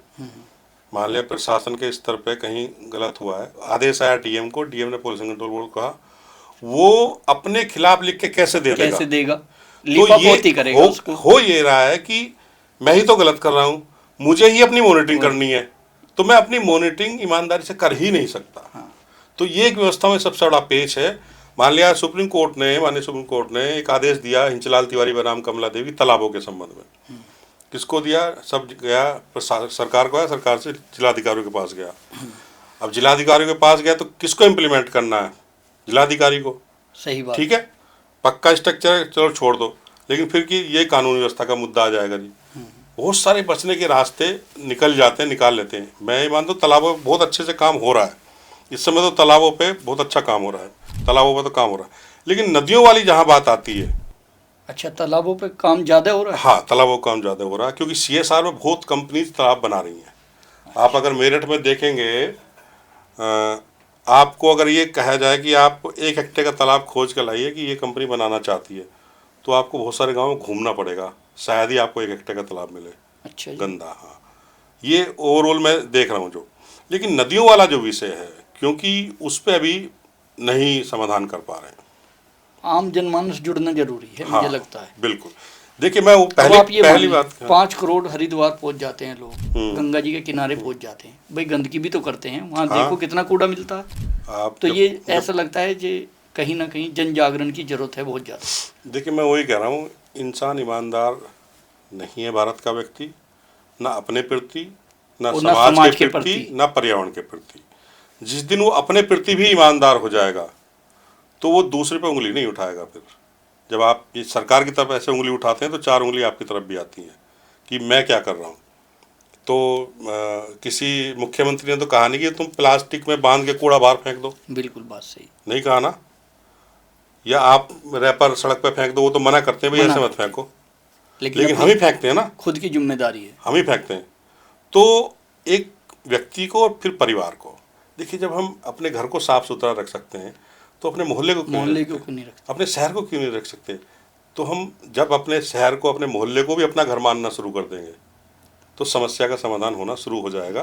वो वाले वैल्यूज़ हमको आने, ऐसा नहीं था हम ऐसे नहीं थे, हम करते थे, लेकिन हम ना केवल ढोंग में चले गए। अब मंदिर भी जाएंगे तो बहुत जल्दी जल्दी पानी बखेर दिया, ये कर दिया, वो कर दिया, दुनिया भर की चीज़ें, वो ना देख रहे हैं हम क्या कर रहे हैं, खाली बस। मुझे लगता है कि एजुकेशन सिस्टम में भी ये कमी है। आप ये बताइए, हमारे यहाँ कितना सिर्फ किताबी पढ़ाई करी, अपना काम खत्म। मोरल वैल्यूज, सामाजिक वैल्यूज, ये देखिए, कोई कहीं सिखाने की कोई, हमारा कुछ जो इक्का दुक्का स्कूल कर रहे होंगे। हमारा जो सिस्टम था ना गुरुकुल वाला, पारिवारिक वैल्यूज और मोरल वैल्यूज सिखाए जाते थे। कोई बड़ा आ रहा है, कैसे पैर कैसे छूने, करना है। नमस्कार करनी है, पानी देना है, कैसे सेवा करनी है। आज मुझे बता दीजिए कौन बच्चा अपने दादा के पास बैठ के पैर दबा रहा है? सही बात। तो वैल्यूज मोबाइल में खो गए सब, ठीक है ना, रील्स में खो गए सब। तो वो वैल्यूज आने जरूरी हैं और आएंगे परिवार से, स्कूल से भी आएंगे। स्कूल से। सबसे पहली सबसे परिवार पहला जो हमारा शिक्षक है ना, वो हमारे माता पिता है, हमारा परिवार है। स्कूल तो आपको किताबी शिक्षा देंगे और आपको रहन सहन ये सब सिखाएंगे, कैसे मिलना जुलना ये सब होता है, लेकिन पारिवारिक। अब देखिए 2014 के बाद एक स्वच्छता आंदोलन शुरू हुआ देश में, स्वच्छ भारत। बच्चों में चेतना आई ना, लोग जागे। जो हम नहीं सोच रहे थे वो बच्चों ने हमको टोकना शुरू किया। आज हम भी गाड़ी से बाहर रैपर नहीं फेंकते, उसको रख लेते हैं, जब घर आते तो डस्टबिन में डालते हैं। तो ये खुद से हमको आना चाहिए, खुद से करना पड़ेगा। नहीं, अभी भी सरकार, जैसे मैंने कई जगह देखा, सरकार ने बहुत अच्छा पैसा किया खर्च। जहाँ कूड़ा डलता था उसकी जगह उन्होंने अपना एक सिस्टम बना दिया कि यहाँ कूड़ा डलेगा, इसमें डलेगा, और उस पर पैसे भी खर्च हुए। हाँ, कुर्सी लगाई, चेयर लगाई, ये करा, उसके आसपास। उनके हालात देख लो। लेकिन अब आप जाके देखें उनके हाँ, कूड़ा तो मेंटेन नहीं कर पाते। नहीं, सरकार की भी गलती है इसमें, सिस्टम की। जो लोग कूड़ा उठाने की जिम्मेदारी है, वो वहाँ कूड़ा इकट्ठा क्यों होने दे रहे हैं? अगर वहाँ कूड़ा डला है और लोग वहाँ डाल रहे हैं और वो उससे बाहर क्यों डाल रहे हैं? तो ये भी कहीं ना कहीं मुझे लगता नगर है निगम की पूरे सिस्टम में ये जो कमी है। ये सारी चीजें देख रहे हैं, मान लो पोल्यूशन कंट्रोल बोर्ड अपना काम नहीं कर पा रहा, नगर निगम अपना काम नहीं कर पा रहा, मतलब मॉनिटरिंग नहीं है, या एसटीपी की मॉनिटरिंग नहीं है, तो कहीं ना कहीं इसकी जड़ में आप जाएंगे तो भ्रष्टाचार मिलेगा। भ्रष्टाचार ही असली वजह हाँ, है ये। तो असली जो जड़ है ना वो भ्रष्टाचार है। हर आदमी को कट चाहिए अपना, वो उसको कोई मतलब नहीं कहाँ क्या काम हो रहा है क्या क्या नहीं अच्छा हो हो रहा रहा। है, क्या बुरा हो रहा अधिकारी है। को चाहिए मैं मुझे अपना 2 साल 3 साल बिताने, फिर मैं अपना आगे बढ़ जाऊंगा, तो जहाँ से जितना पैसा कमा सकता हूँ वो कमा के निकल जाऊँ। सब नहीं, लेकिन बहुत सारे अधिकारी ऐसा करते हैं। तो वो ही फिर बात आ जाती है वैल्यूज़ की। मान ले वो उस अधिकारी के अंदर वैल्यूज़ हैं, वो चाहे किसी पोस्ट पे जाए अच्छा ही काम करेगा, लेकिन जब वैल्यूज़ खत्म हो गए। देखिए मुझे एक ना संघ का बड़ा अच्छा एक वो लगता है कोट आरएसएस का, कि हमारा काम है व्यक्तित्व निर्माण। वो कहते हैं व्यक्तित्व निर्माण मतलब कि हमारे पास जो आएगा हम अब उसको ऐसे वैल्यूज़ उसके अंदर डाल देंगे, वो फिर जिस सेक्टर में जाएगा वो वहाँ अच्छा ही काम अच्छा करेगा। करेगा। राजनीति में जाए, सामाजिक क्षेत्र में जाए, नौकरी में जाए, या डॉक्टर बने, इंजीनियर बने, या पायलट बने, ईमानदारी से करने की वो कोशिश करेगा, देश को प्रथम रखते हुए काम काम करेगा। करेगा। ये बात सही है। तो वो वैल्यूज़ हर व्यक्ति में आने जरूरी है। वो स्कूल में भी मुझे लगता है ज़रूरत है। जरूरत है। हमारे स्कूलों में नहीं है, ऐसी हाँ, एजुकेशन सिस्टम ही नहीं नहीं है। है प्रार्थना अब आप जो ये है। देखें, मैं कई बार देखता हूँ, चीज़ें भी पढ़ते हैं तो समझ आता है कि जापान में पढ़ाई का स्तर ये है, बच्चों को लाइन में कहाँ कैसे जाना है, समाज के बीच में किसी मॉल में जाना है, रेलवे स्टेशन जाना है, तो लाइन लगा के लोग खड़े हैं। यहाँ लोगों को आप देखो क्या हाँ, करते हैं, पहले आके खड़ा हो पहले जाएगा। आगे खड़ा होगा। तो लेकिन वे कहाँ से सिखा रहे हैं? अपने स्कूल से। देखिए एक चीज़ और है, आप ये देखिए, ऐसा नहीं है कि हम नहीं कर रहे हैं। अभी मान लिया मेरी आदत है कि मैं लाइन तोड़ के आगे चला जाऊं, लेकिन अगर मैं ही यूरोप के किसी देश में जाऊं तो मैं वहाँ लाइन नहीं तोड़ूंगा। हाँ, वहाँ खड़े रहोगे आप, वहाँ मुझे डर लगेगा कि ये मुझे टोकेंगे या जुर्माना लगा देंगे। जुर्माना लगाएंगे। तो जो आपने बात कही ना जुर्माने वाली या जेल भेजने वाली, ये होना वो चाहिए। कानून का डर बहुत जरूरी है। लेकिन स्कूल में भी मुझे लगता है सिखाने की हाँ, जरूरत सिखाने है, की जरूरत है स्कूल में। क्योंकि बच्चों को पता होगा ना।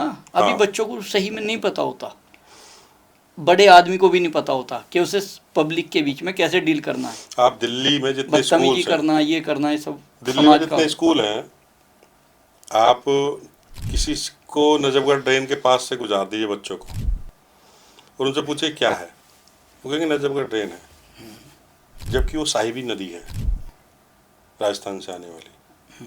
तो गंदा पानी बहता है, हमने नजफगढ़ ड्रेन ही मान लिया उसको। वो एक नदी है, साहिबी नाम है उसका। अच्छा, हाँ, वो यमुना मिलती है आकर के। तो वही जो जब तक वहाँ से सिखा देंगे हम तो बात बन जाएगी, वरना जो देख रहे हो तो फिर खतरनाक है ही। अच्छा ये बताओ, आपको जब राष्ट्रपति जी द्रौपदी मुर्मू से सम्मान मिला है, वो किस चीज का मिला है ना और क्या मिला है? सम्मान क्या नहीं, रहा, वो कैसे बेसिक मिलना हुआ आपका उनसे? वो एक हमारे मित्र हैं, उनके माध्यम से हमारा मिलना हुआ, और वो सम्मान नहीं, एक मुलाकात थी। आपको तो वो कुछ फोटो में भी दे रही हाँ, हैं, मैं क्या है? उनको एक अपनी पुस्तक भेंट कर रहा हूँ, बुके भेंट कर रहा हूँ। हाँ, तो हमने अपना उनको अपने काम के बारे में बताया और अपनी किताबें दी, साहित्य दिया, और उनके साथ हमारी वार्ता हुई और उन्होंने बहुत सराहा। बोले ये बहुत अच्छा काम है, समाज का काम करना, और नदियों के लिए तो बहुत बहुत ज़रूरी है आज ये काम करना। कैसा पल था वो उस वक्त जब मिले? मेरे लिए तो, मैं जब घर आया तो मैं ये सोच रहा था कि शायद ये सपना तो नहीं था। तो मैं फिर उस पहले दिन को याद कर रहा था अपने, कि भाई एक जब मैं घर से निकला मुझे ये काम करना है और राष्ट्रपति जी से मिलना बहुत बड़ी बात होती है। हाँ, तो मैं वो कह रहा हूँ, नियति आपको जहाँ ले जा रही है उसने रास्ता तय किया हुआ है, आप अपना कर्म करते चलिए।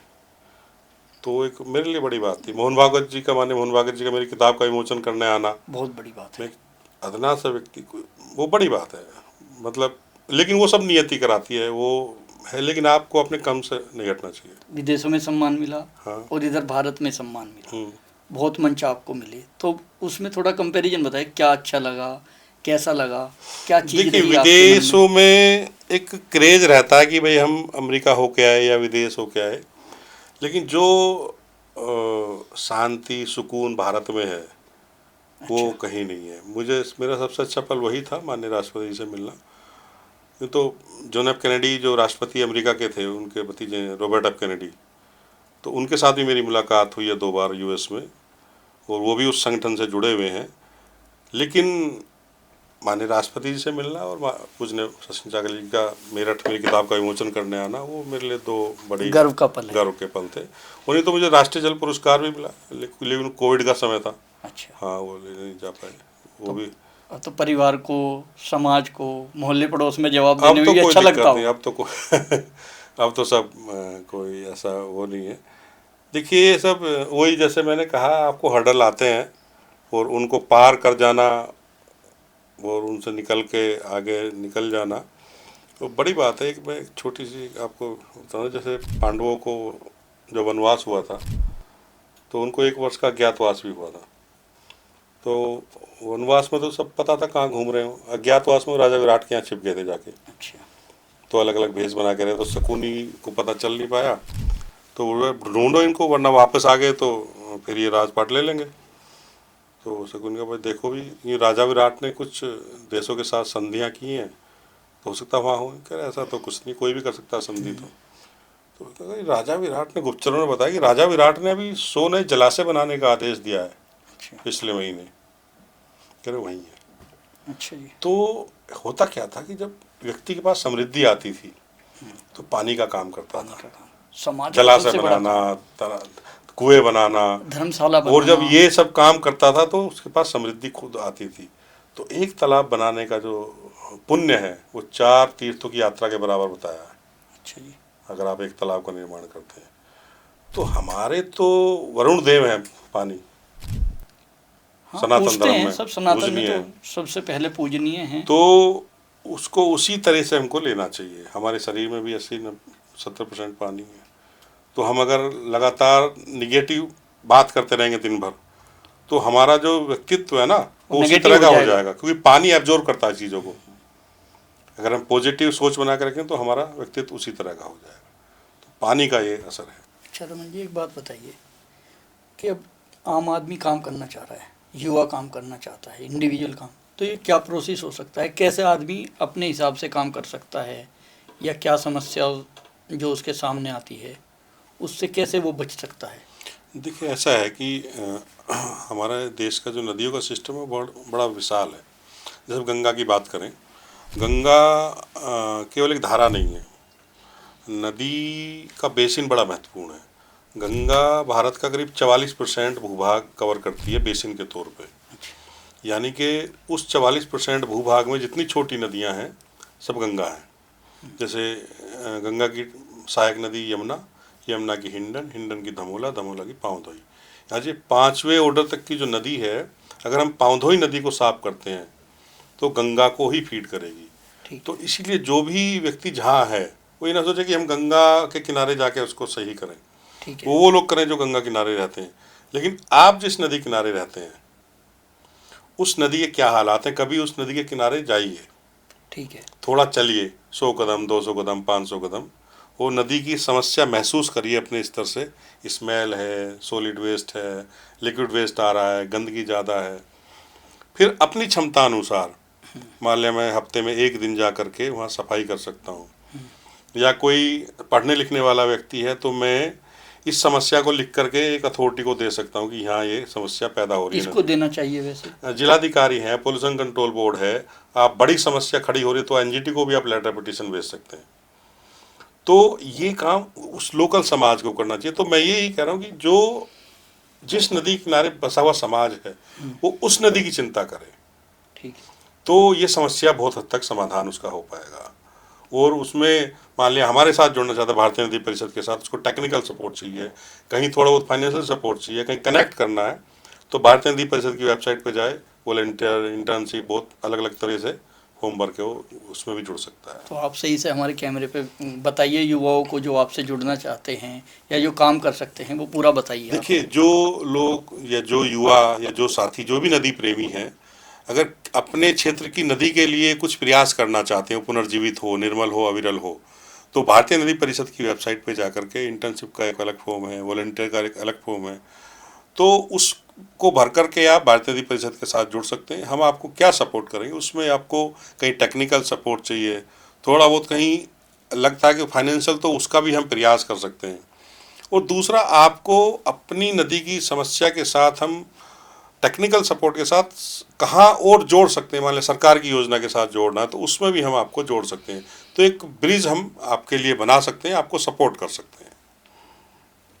जो आम जनमानस है वो किस तरह से आपको सहयोग देगा या दे सकता है, ऐसा देखिए, कोई आम बताइए। जनमानस से हमको फाइनेंशियल सपोर्ट नहीं चाहिए। आम जनमानस से हमको सपोर्ट ये चाहिए कि वो अपनी नदी के लिए आवाज़ उठाए, जहाँ भी है ठीक है। हम उसके साथ खड़े हैं, टेक्निकल रूप से खड़े हैं और एक मोरल सपोर्ट के रूप में खड़े हैं।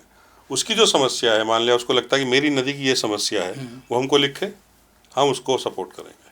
हम ऐसा ही कर रहे हैं। हम जो 44-45 नदियों पर काम कर रहे हैं उनकी पूरी प्लानिंग बना करके हम दे रहे हैं। हम माने एनजीटी के लिए भी, जैसे नियार नदी है उत्तराखंड की, घग्गर नदी हरियाणा की है, मालन है, अभी कल मैं विजिट पे गया बिजनौर में, या सोलानी नदी है उत्तराखंड और यूपी में, इन 4-5 नदियों का भी हम प्लान बना करके माननीय एनजीटी को दे रहे हैं। तो इसी तरह हम डिस्ट्रिक्ट मजिस्ट्रेट को भी अलग अलग देते हैं उनकी नदियों के प्लान बना के, और बहुत सारे इंडिविजुअल भी हमको संपर्क करते हैं इसके लिए। तो इसमें ये बताइए, सरकार और जो समाज में है किस तरह से बदलाव की ज़रूरत लग रही है आपको? लगता तो कुछ होगा कि यार ये समाज में इस तरह का बदलाव हो, युवाओं में ये बदलाव हो, महसूस तो होता होगा। देखिए, जहाँ कमी है, जैसे एक तो मैंने बड़ी समस्या आपको बताई, ये आपका भ्रष्टाचार, उसको एक अलग रख दें हम, तो वर्तमान में देश में जो नदी की, प्रत्येक नदी की 3 बड़ी समस्याएं हैं: एनक्रोचमेंट, पोल्यूशन और पानी की कमी। ठीक है। पोल्यूशन में क्या है, आपका सीवेज है, इंडस्ट्रियल वेस्ट है और एग्रीकल्चर रनऑफ है, सॉलिड वेस्ट है। सीवेज और इंडस्ट्रियल वेस्ट, उसमें समाज कुछ नहीं कर सकता, बहुत बड़ा काम। ठीक है। लेकिन इतना कर सकता है, मान लिया मेरा गांव किसी नदी किनारे है और उसका कोई ड्रेन नदी में जा रहा है सीवेज का छोटा, तो उसको हम नेचुरल प्रोसेस ट्रीटमेंट उसका कर सकते हैं। उसके लिए हम सपोर्ट करते हैं, हम कैसी टेक्नोलॉजी हो क्या हो वो उसमें।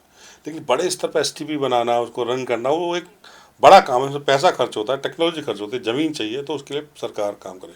पोल्यूशन कंट्रोल बोर्ड, मान लिया इंडस्ट्री भले ही प्रभावी नहीं है, लेकिन उस काम को आप समाज नहीं कर सकता। समाज मॉनिटरिंग तो कर सकता है कि इंडस्ट्री इस समय यहाँ वेस्ट डाल रही है, लेकिन उसको समाधान के लिए एक ईटीपी बनवा देना, ये सारे काम नहीं कर सकता। लेकिन जो समाज कर सकता है, नदी किनारे का जो समाज है, अपने नदी किनारे के तालाब पुनर्जीवित कर सकता है, पौधारोपण कर सकता है, अपनी खेती को ऑर्गेनिक बना सकता है, छोटे बंदे बना सकता है, नेचुरल प्रोसेस ट्रीटमेंट कर सकता है, अवेयरनेस कर सकता है अपनी नदी के प्रति, सॉलिड वेस्ट ना जाए उसके लिए काम कर सकता है, मॉनिटरिंग कर सकता है। इन कामों को हम करने का प्रयास करें। मान लिया एक छोटी नदी हिंडन है, अभी हमने हिंडन यात्रा की जी।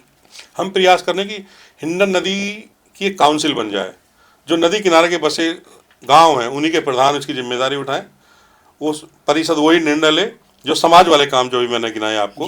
क्योंकि मान लिया डीएम है, 3 साल रहेंगे, पोस्टिंग कहीं और हो जाएगी, वो एक प्रक्रिया है, लेकिन उस गांव के लोग वहीं रहेंगे नदी किनारे के। तो नदी समाज की है, जब समाज अपनी नदी की जिम्मेदारी उठा लेगा, ना तो गलत होने देगा और खुद वो सही काम करेगा। हाँ, सबसे पहली बात तो ये है कि हाँ। प्रधान को जिम्मेदारी दो ना। तो हम ऐसे ही एक कमेटियां बना रहे हैं हर गांव में कि 10-10, 15-15, 20-20 लोगों की, जो उन कामों को करेंगी। तालाब निर्माण करना है, पौधारोपण करना है, रसायन मुक्त कृषि करनी है, स्वच्छता करनी है, ये सारे काम वो करेगी। एसटीपी, ईटीबी वो काम सरकार करे, लेकिन उनकी मॉनिटरिंग समाज कर सकता है। तो उसकी हमने व्यवस्था बनाई है। क्योंकि गांव में तो ये राजनीति रहती है ना, 2 प्रधान हो गए, कोई बनने देगा, कोई नहीं बनने देगा। नहीं, अच्छे स्वभाव के लोग होते हैं हर गांव में। अभी हम गए थे यात्रा में, हमें खुद ही गांव वालों ने खाना खिलाया, गांव वालों ने रुकाया, 5 दिन हम रहे। तो हम हिंडन नदी परिषद एक बना रहे हैं, उन्हीं सब की मिला करके। उसका एक हमने सिस्टम बनाया है, उसमें सरकार का कहाँ रोल होगा, सीडीओ का, डीपीआरओ का कहाँ रोल होगा, प्रधान का कहाँ रोल होगा, वो एक लोकतांत्रिक सिस्टम हमने उनको बना के हम दे रहे हैं। तो सही से ये और बताइए, हमारे कैमरे के सामने आप पूरी जो संस्था है किस तरह से आप बता रहे हैं, क्या काम करेगी, क्या कर रही है, जो आपने अभी नया शुरू किया है नीर फाउंडेशन के अलावा, वो बताइए थोड़ा। देखिए, अभी हमने भारतीय नदी परिषद का गठन किया। भारतीय नदी परिषद का गठन इसलिए किया क्योंकि जो देश में अलग अलग लोग नदियों का काम कर रहे हैं, बहुत नदी प्रेमी है, बहुत अच्छा काम कर रहे हैं अपने क्षेत्र की नदियों पे, तो वो सब एकजुट होकर के काम को करें। जैसे यूरोप ने किया, अमेरिका ने किया, ऑस्ट्रेलिया ने किया। तो मान लिया मेरे पास कुछ अच्छी टेक्नोलॉजी है, तो मैं किसी दूसरे राज्य में नदी पे काम करने वाले व्यक्ति के साथ उसको साझा कर सकूं, या उनके अच्छे अनुभव अपने साथ साझा कर सकूं। एक तो ये काम हम कर रहे हैं भारतीय नदी परिषद के माध्यम से। दूसरा भी हमने हिंडन नदी शोध यात्रा एक की, 5 दिन की, उद्गम से लेकर और उसके समागम तक, जब तक यमुना में मिलती है, तो नदी की जिम्मेदारी समाज को देना। हम एक हिंडन नदी परिषद बना रहे हैं, जो नदी किनारे के गांव हैं उन्हीं की समितियां बना करके वो परिषद अपनी नदी के खुद निर्णय लेगी, क्योंकि प्रशासन आज है कल कहीं और ऑफिसर चले जाते हैं, तो वो समाज वहीं है, तो समाज अपनी नदी की खुद जिम्मेदारी उठाए, तो उसका प्रयास हम कर रहे हैं उस काउंसिल के माध्यम से, जो हिंडन रिवर काउंसिल हम बना रहे हैं। उसमें क्या है कि नदी किनारे के समाज जो है अपने किनारे के तालाब बनाएगा, पौधारोपण करेगा, रसायन मुक्त कृषि करेगा, बंधे बनाना, छोटे नेचुरल प्रोसेस ट्रीटमेंट है, अवेयरनेस करना, सॉलिड वेस्ट रोकना, तो ये सारे काम समाज जब अपने करेगा, और जो सीवेज या इंडस्ट्रियल वेस्ट अगर नदी में कहीं आ रहा है तो उसकी मॉनिटरिंग अगर करेगा, तो मुझे नहीं लगता कहीं कठिनाई आने वाली है। तो बहुत जल्दी जब समाज अपनी नदी की जिम्मेदारी उठा लेगा तो नदियाँ बहुत अच्छे से अपने निर्मल और अविरल स्वभाव की तरफ आगे बढ़ेंगी। तो एक बात और बताइए, जो आप इतना समय हो गया 25 साल आप बता रहे हैं आपका अनुभव हुआ, कभी तो हारे होंगे कि यार अब मैं करने लायक नहीं बचा या मेरी हिम्मत टूट गई, कभी ऐसा पल आया आपके सामने? ऐसा असल में मुझे काम की वजह से कभी नहीं आया, लेकिन हाँ थोड़ा सा कभी कभी लगता है, मान लिया आर्थिक रूप से कहीं कमजोरी पड़ गई तो तब लगता है यार ये कैसे समाधान निकलेगा। मैं कभी टूटता नहीं, लेकिन निराशा मन में आ जाती है कि भाई ये समाधान निकलना चाहिए, तो ऐसा रहता है। लेकिन वो निराशा कभी नहीं रही ऐसी कि भाई ये काम क्यों कर लिया, वो ऐसा कभी नहीं रहा, क्योंकि वो मन का काम है। नेगेटिविटी है नहीं मन में? निगेटिविटी नहीं है। देखिए इतने सारे 25 साल में लगभग 5-6 सरकारों के जो मिनिस्टर बने जल शक्ति के, उनके साथ इंटरेक्शन हुआ, काम करते हुए देखा, उनको काम करते हुए फील्ड में भी देखा, वैसे भी मिलना जुलना रहा। लेकिन जितना हम सहयोग कर सकते थे हमने किया, आज भी कर रहे हैं और भविष्य में भी करेंगे। मैं जब कभी माने लगता कि ये मिनिस्टर काम के नहीं है तो मैं बहुत ज़्यादा फिर तवज्जो भी नहीं देता, मैं छोड़ो फिर कोई और आएंगे आगे। सही बात है, और किसी से ठीक काम है ना, लेंगे। हमारा काम है, हम अपनी इच्छा से करेंगे। अपना कुछ हमने बाई चॉइस इस काम को चुना है, हमने उन मिनिस्टर के लिए वो काम नहीं किया, चुना है, तो हम अपना काम अपने इच्छा से करेंगे। हमने उस काम को चुना है, तो वो आज मिनिस्टर हैं कल नहीं रहेंगे, ऐसा तो नहीं कोई पट्टा लेके आया है। सही बात है, ठीक है ना, उनकी नई इच्छा मत करिए। कहना सरकार या मान लिया कोई ऑफिसर रहेंगी, कोई ऑफिसर हमको नहीं सपोर्ट करता, हम छोड़ देते हैं, छोड़ दीजिए, कोई नए आएंगे, कुल वो आएंगे मिला के हमारे इस मन के। सिद्धांत पे भी काम करते हाँ, हो कि अब जैसे डॉक्टर प्रभात कुमार रहे कमिश्नर मेरठ में, तो अब मेरा उनसे कोई परिचय नहीं था, उन्होंने मुझे को बुलाया, बोले भाई हिंडन नदी का काम करना है। मैंने कहा जी हो सकता है, ऐसे होगा। वो 13 महीने कमिश्नर रहे, 13 महीने उन्होंने अच्छा काम किया, अच्छा कार्य किया, वे खुद भी गई। 50 किलोमीटर नदी साफ की हिंडन, समाज के सहयोग से, कोई पैसा नहीं खर्च होने दिया। सारा सहयोग, हाँ सारा जेसीबी, हाँ, पॉपलाइन, सब समाज, सब मशीनें दी उन्होंने। हाँ सब मशीनें दी, लोग खुद आते थे और भंडारा चलाते थे मजदूरों के लिए। मैंने देखा पूरी हाँ, आपको फुल पेज की कवरेज भी मिलती थी अखबारों की। तो ये एक रहता है, भाई आप कब तक झक मारोगे जिसका इच्छा ही नहीं है काम करने की, जबरदस्ती नहीं करा सकते ना। हाँ वो रहता है, वैसा कुछ नहीं, निराशा वाला भाव। निराशा। ना। तो ऐसा कोई पल बताओ जो गर्व कराओ कि यार अब मन खुश हो गया, ऐसा कोई पल? देखिए मुझे एक सबसे अच्छी बड़ी खुशी हुई थी जब वो जमीन छुटी काली नदी की पूरी, जब झील बन गई उसमें पानी आ गया। अच्छा। एक ऐसी नीम नदी का था, और एक तीसरा पल था जब हम हिंडन नदी का हमने उद्गम खोजा। अच्छा। शिवालिक में तो झरना है एक, आप उस, मैंने एक वीडियो देखा, आप उस पर बैठे भी हैं हाँ कहीं। हाँ, तो वहाँ जब हम डॉक्टर प्रभात कुमार जी को लेके, कमिश्नर थे वो, और सहारनपुर के कमिश्नर थे शायद समग्रवाल जी थे, तो दोनों को हम पैदल चल के ले गए। तो जब हम झरने में पहुँच गए, बारिश हो रही थी, तो प्रभात कुमार ने मुझे गले लगा लिया। अच्छा। बोले बहुत बड़ा काम किया आप लोगों ने। अच्छा जी। हाँ, वो एक गर्व करने वाला पल था। तो अच्छा लगता है, जैसे मैं कहता हूँ कि जब तक ध्येय न पूरा होगा जब तक मेरी गति न रुकेगी, जब जब नदियों में निर्मल जल होगा तब तब मेरी खुशी बढ़ेगी। तो उस विचार को लेके, नदियाँ ही एक जीवन है, नदियाँ ही मतलब नदी निर्मल और अविरल है। देखिए भारत सरकार ने एक वाटर विजन पेश किया 2047 का, कि हमारा देश जब आज़ाद हो, मतलब 100 साल मनाए अपनी आज़ादी के, तो हमारा देश कैसा हो, विकसित भारत हो। और विकसित भारत के लिए पानी बहुत महत्वपूर्ण है। हमारे देश में 17-18% आबादी है पूरी दुनिया की, पानी कितना, 4% शायद, पीने योग्य जो है, तो टोटल ही उसमें भी हम पूरी दुनिया का करीब 25% भूजल हम खींचते हैं। तो हमको पहले पानी के रूप में समृद्ध होना होगा, तो उसके लिए हमारी नदियाँ निर्मल और अविरल होनी जरूरी है। तो इसे वाटर विजन 2047 से तो हम भी ये मान के चलते हैं कि जब 2047 आए तब तक भारत की प्रत्येक नदी निर्मल और अविरल बहनी चाहिए। अच्छा, एक बात और बताइए, अक्सर सोशल मीडिया पे, अखबारों में, चैनलों पे बहुत सारी चीज़ें देखने को मिलती है कि अगला युद्ध जो होगा वो पानी के लिए होगा। क्या सच्चाई है इसमें? देखिए, युद्ध तो आप पानी की जो हाँ मैंने हाँ पूछी है।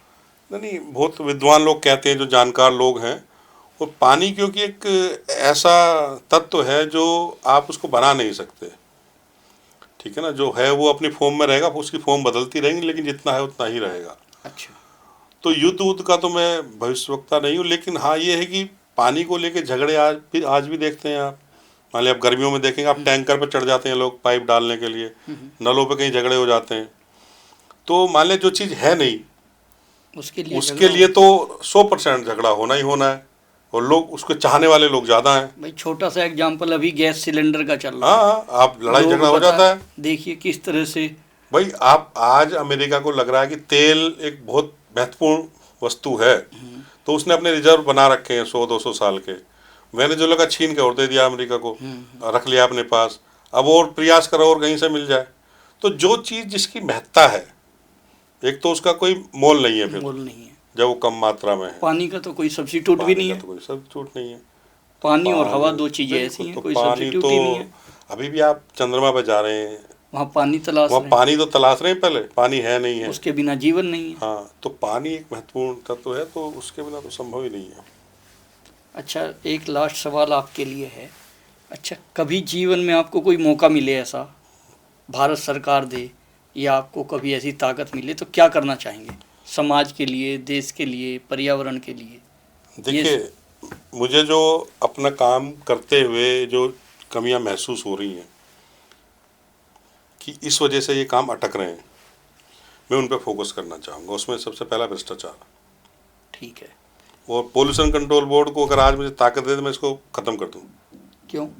क्योंकि वो बनाया गया था पोल्यूशन रोकने के लिए, और जब से वो बना है पोल्यूशन रुकने के बजाय बढ़ा है।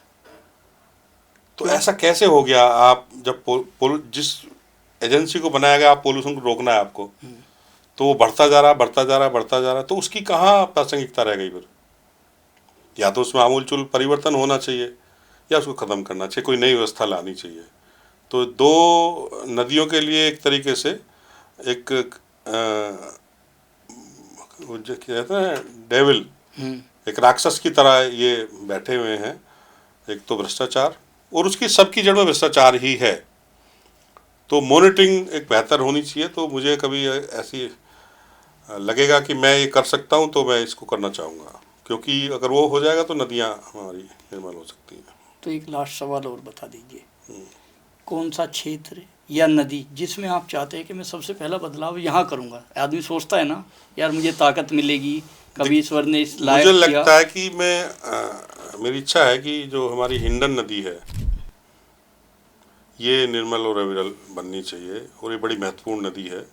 और ये ऐसी नदी है, ज़्यादातर नदियाँ स्त्री हैं, और ये पुरुष नदी है। इसके पंचतीर्थी कहते हैं इसको, 5 तीर्थ बसे हुए। और इस नदी का पानी बरसात में पीना निषेध पुरुष नहीं था। नदी है ये? हाँ कहते हैं हाँ, ब्रह्मपुत्र है केवल। वो अलग है, क्योंकि इसका पानी ना बरसात में पीना निषेध नहीं है, अच्छा क्योंकि ये रजस्वला नहीं होती है। अच्छा। तो इसीलिए बड़ी पवित्र नदी है। तो हरनंदी वैसे इसका नाम है पूरा। तो इसको हम चाहते हैं कि देश में कुछ ऐसा करना, मैं प्रयास कर रहा हूँ भारत सरकार के साथ मिलकर। देखिए, प्रायोरिटी में सबकी है, भारत सरकार की भी है, उत्तर प्रदेश सरकार की भी है। एक बार मुझे माननीय मुख्यमंत्री जी ने सम्मानित किया था लखनऊ में, योगी जी ने। तो जब मैं सम्मान ले रहा था तो उन्होंने कहा, अरे भाई हिंडन के लिए कुछ करिए। मैं कहा, हिंडन पर शोध ही मेरा हिंडन पे ही हम काम करते हैं। बोले ठीक है, बहुत अच्छा आप करिए। तो हिंडन सभी की प्रायोरिटी में है। तो मेरी इच्छा रहेगी कि हिंडन नदी एक उदाहरण बने देश के लिए, कि एक नदी ऐसे पुनर्जीवित हो सकती है। ये आपने वैसे एक बात मेरी भी जनरल नॉलेज के लिए बढ़ा दी है, क्योंकि मैं मानता था जितनी भी नदियां हैं सब माँ गंगा हैं और माताओं के नाम पे हैं। माँ सरस्वती है, यमुना है, लेकिन ब्रह्मपुत्र को मैं केवल धरती पे ऐसी ये नदी मानता था जो केवल पुत्र के नाम से है। हाँ लेकिन आपने दूसरी बात बता दी है, हाँ, हरनंदी नदी। हाँ, ये पुरुष नदी है, ये भी। ये केवल पुरुष नदी है। हाँ हाँ, तो इसको हम चाहेंगे कि ये नदी निर्मल अविरल बहे और एक उदाहरण देश में प्रस्तुत हो। देखिए, भारत एक नदियों का देश है और यहाँ गंगा जैसी पवित्र नदी बहती है जिसका पानी वर्षों तक खराब नहीं होता है और उसके पास जाने से ही आदमी के उसमें स्नान करने से कष्ट दूर हो जाते हैं। नर्मदा जैसी पवित्र नदी बहती है, ब्रह्मपुत्र, सिंधु, जिनका इतिहास भरा पड़ा है। और अगर आज वो नदियाँ या उनकी सहायक नदियाँ कष्ट में हैं तो ये कष्ट केवल नदियों का नहीं है, ये कष्ट पूरे समाज का होना चाहिए, क्योंकि ये नदियाँ हमारी जीवन दायिनी हैं, हमको जीवन दे रही हैं, हमको भोजन, पानी, इनके बेसिन से सब मिल रहा है। तो आइए हम सब मिलकर के इन नदियों को निर्मल और अविरल बनाने में अपना कुछ ना कुछ योगदान जरूर दें। कोई हो सकता है आर्थिक रूप से सहयोग कर सकता है, कोई श्रमदान करके कर सकता है, कोई टेक्निकल रूप से कर सकता है, कोई अपने शोध के द्वारा कर सकता है और कोई अपने नदी प्रेम के द्वारा, नदी के बारे में लिखने के द्वारा, कोई गा के कर सकता है, कोई बोल के कर सकता है। जिसकी जैसी क्षमता है वो अपना नदी प्रेम जाहिर करे और आइए हम सब मिलकर भारत सरकार का जो वाटर विजन 2047 है उसके लिए अपनी नदियों को निर्मल और अविरल बनाएं। दोस्तों, ये वो कहानी थी जिसे लोग ना तो सोचते हैं ना उस पर बात करना चाहते हैं। पानी हमारे समाज का एक महत्वपूर्ण हिस्सा है। रमन त्यागी जी ने सारी बातें रखी, हमारी नदियों की, तालाब की, पर्यावरण की। मैं तो यही कहूँगा जाते जाते सभी को इस पर सहयोग देना चाहिए। और नदियाँ हमारी जीवन दायित्री हैं, हमें जीवन देती हैं। ये हमारी प्रकृति का सबसे अनमोल, ये हमारी प्रकृति का सबसे अनमोल सौंदर्य है, या यूँ कहें कि बहुत सुंदर आभूषण है। नदियों को हमेशा साफ रखें। जय हिंद, जय भारत। हमारी इस यूएस जर्नी में हमेशा इस तरह के टॉपिक आपके सामने आते रहेंगे और ये यात्रा यूं ही चलती रहेगी। रमन जी, बहुत बहुत धन्यवाद। बहुत बहुत आप धन्यवाद। हमारे इस पॉडकास्ट में आए। नमस्कार।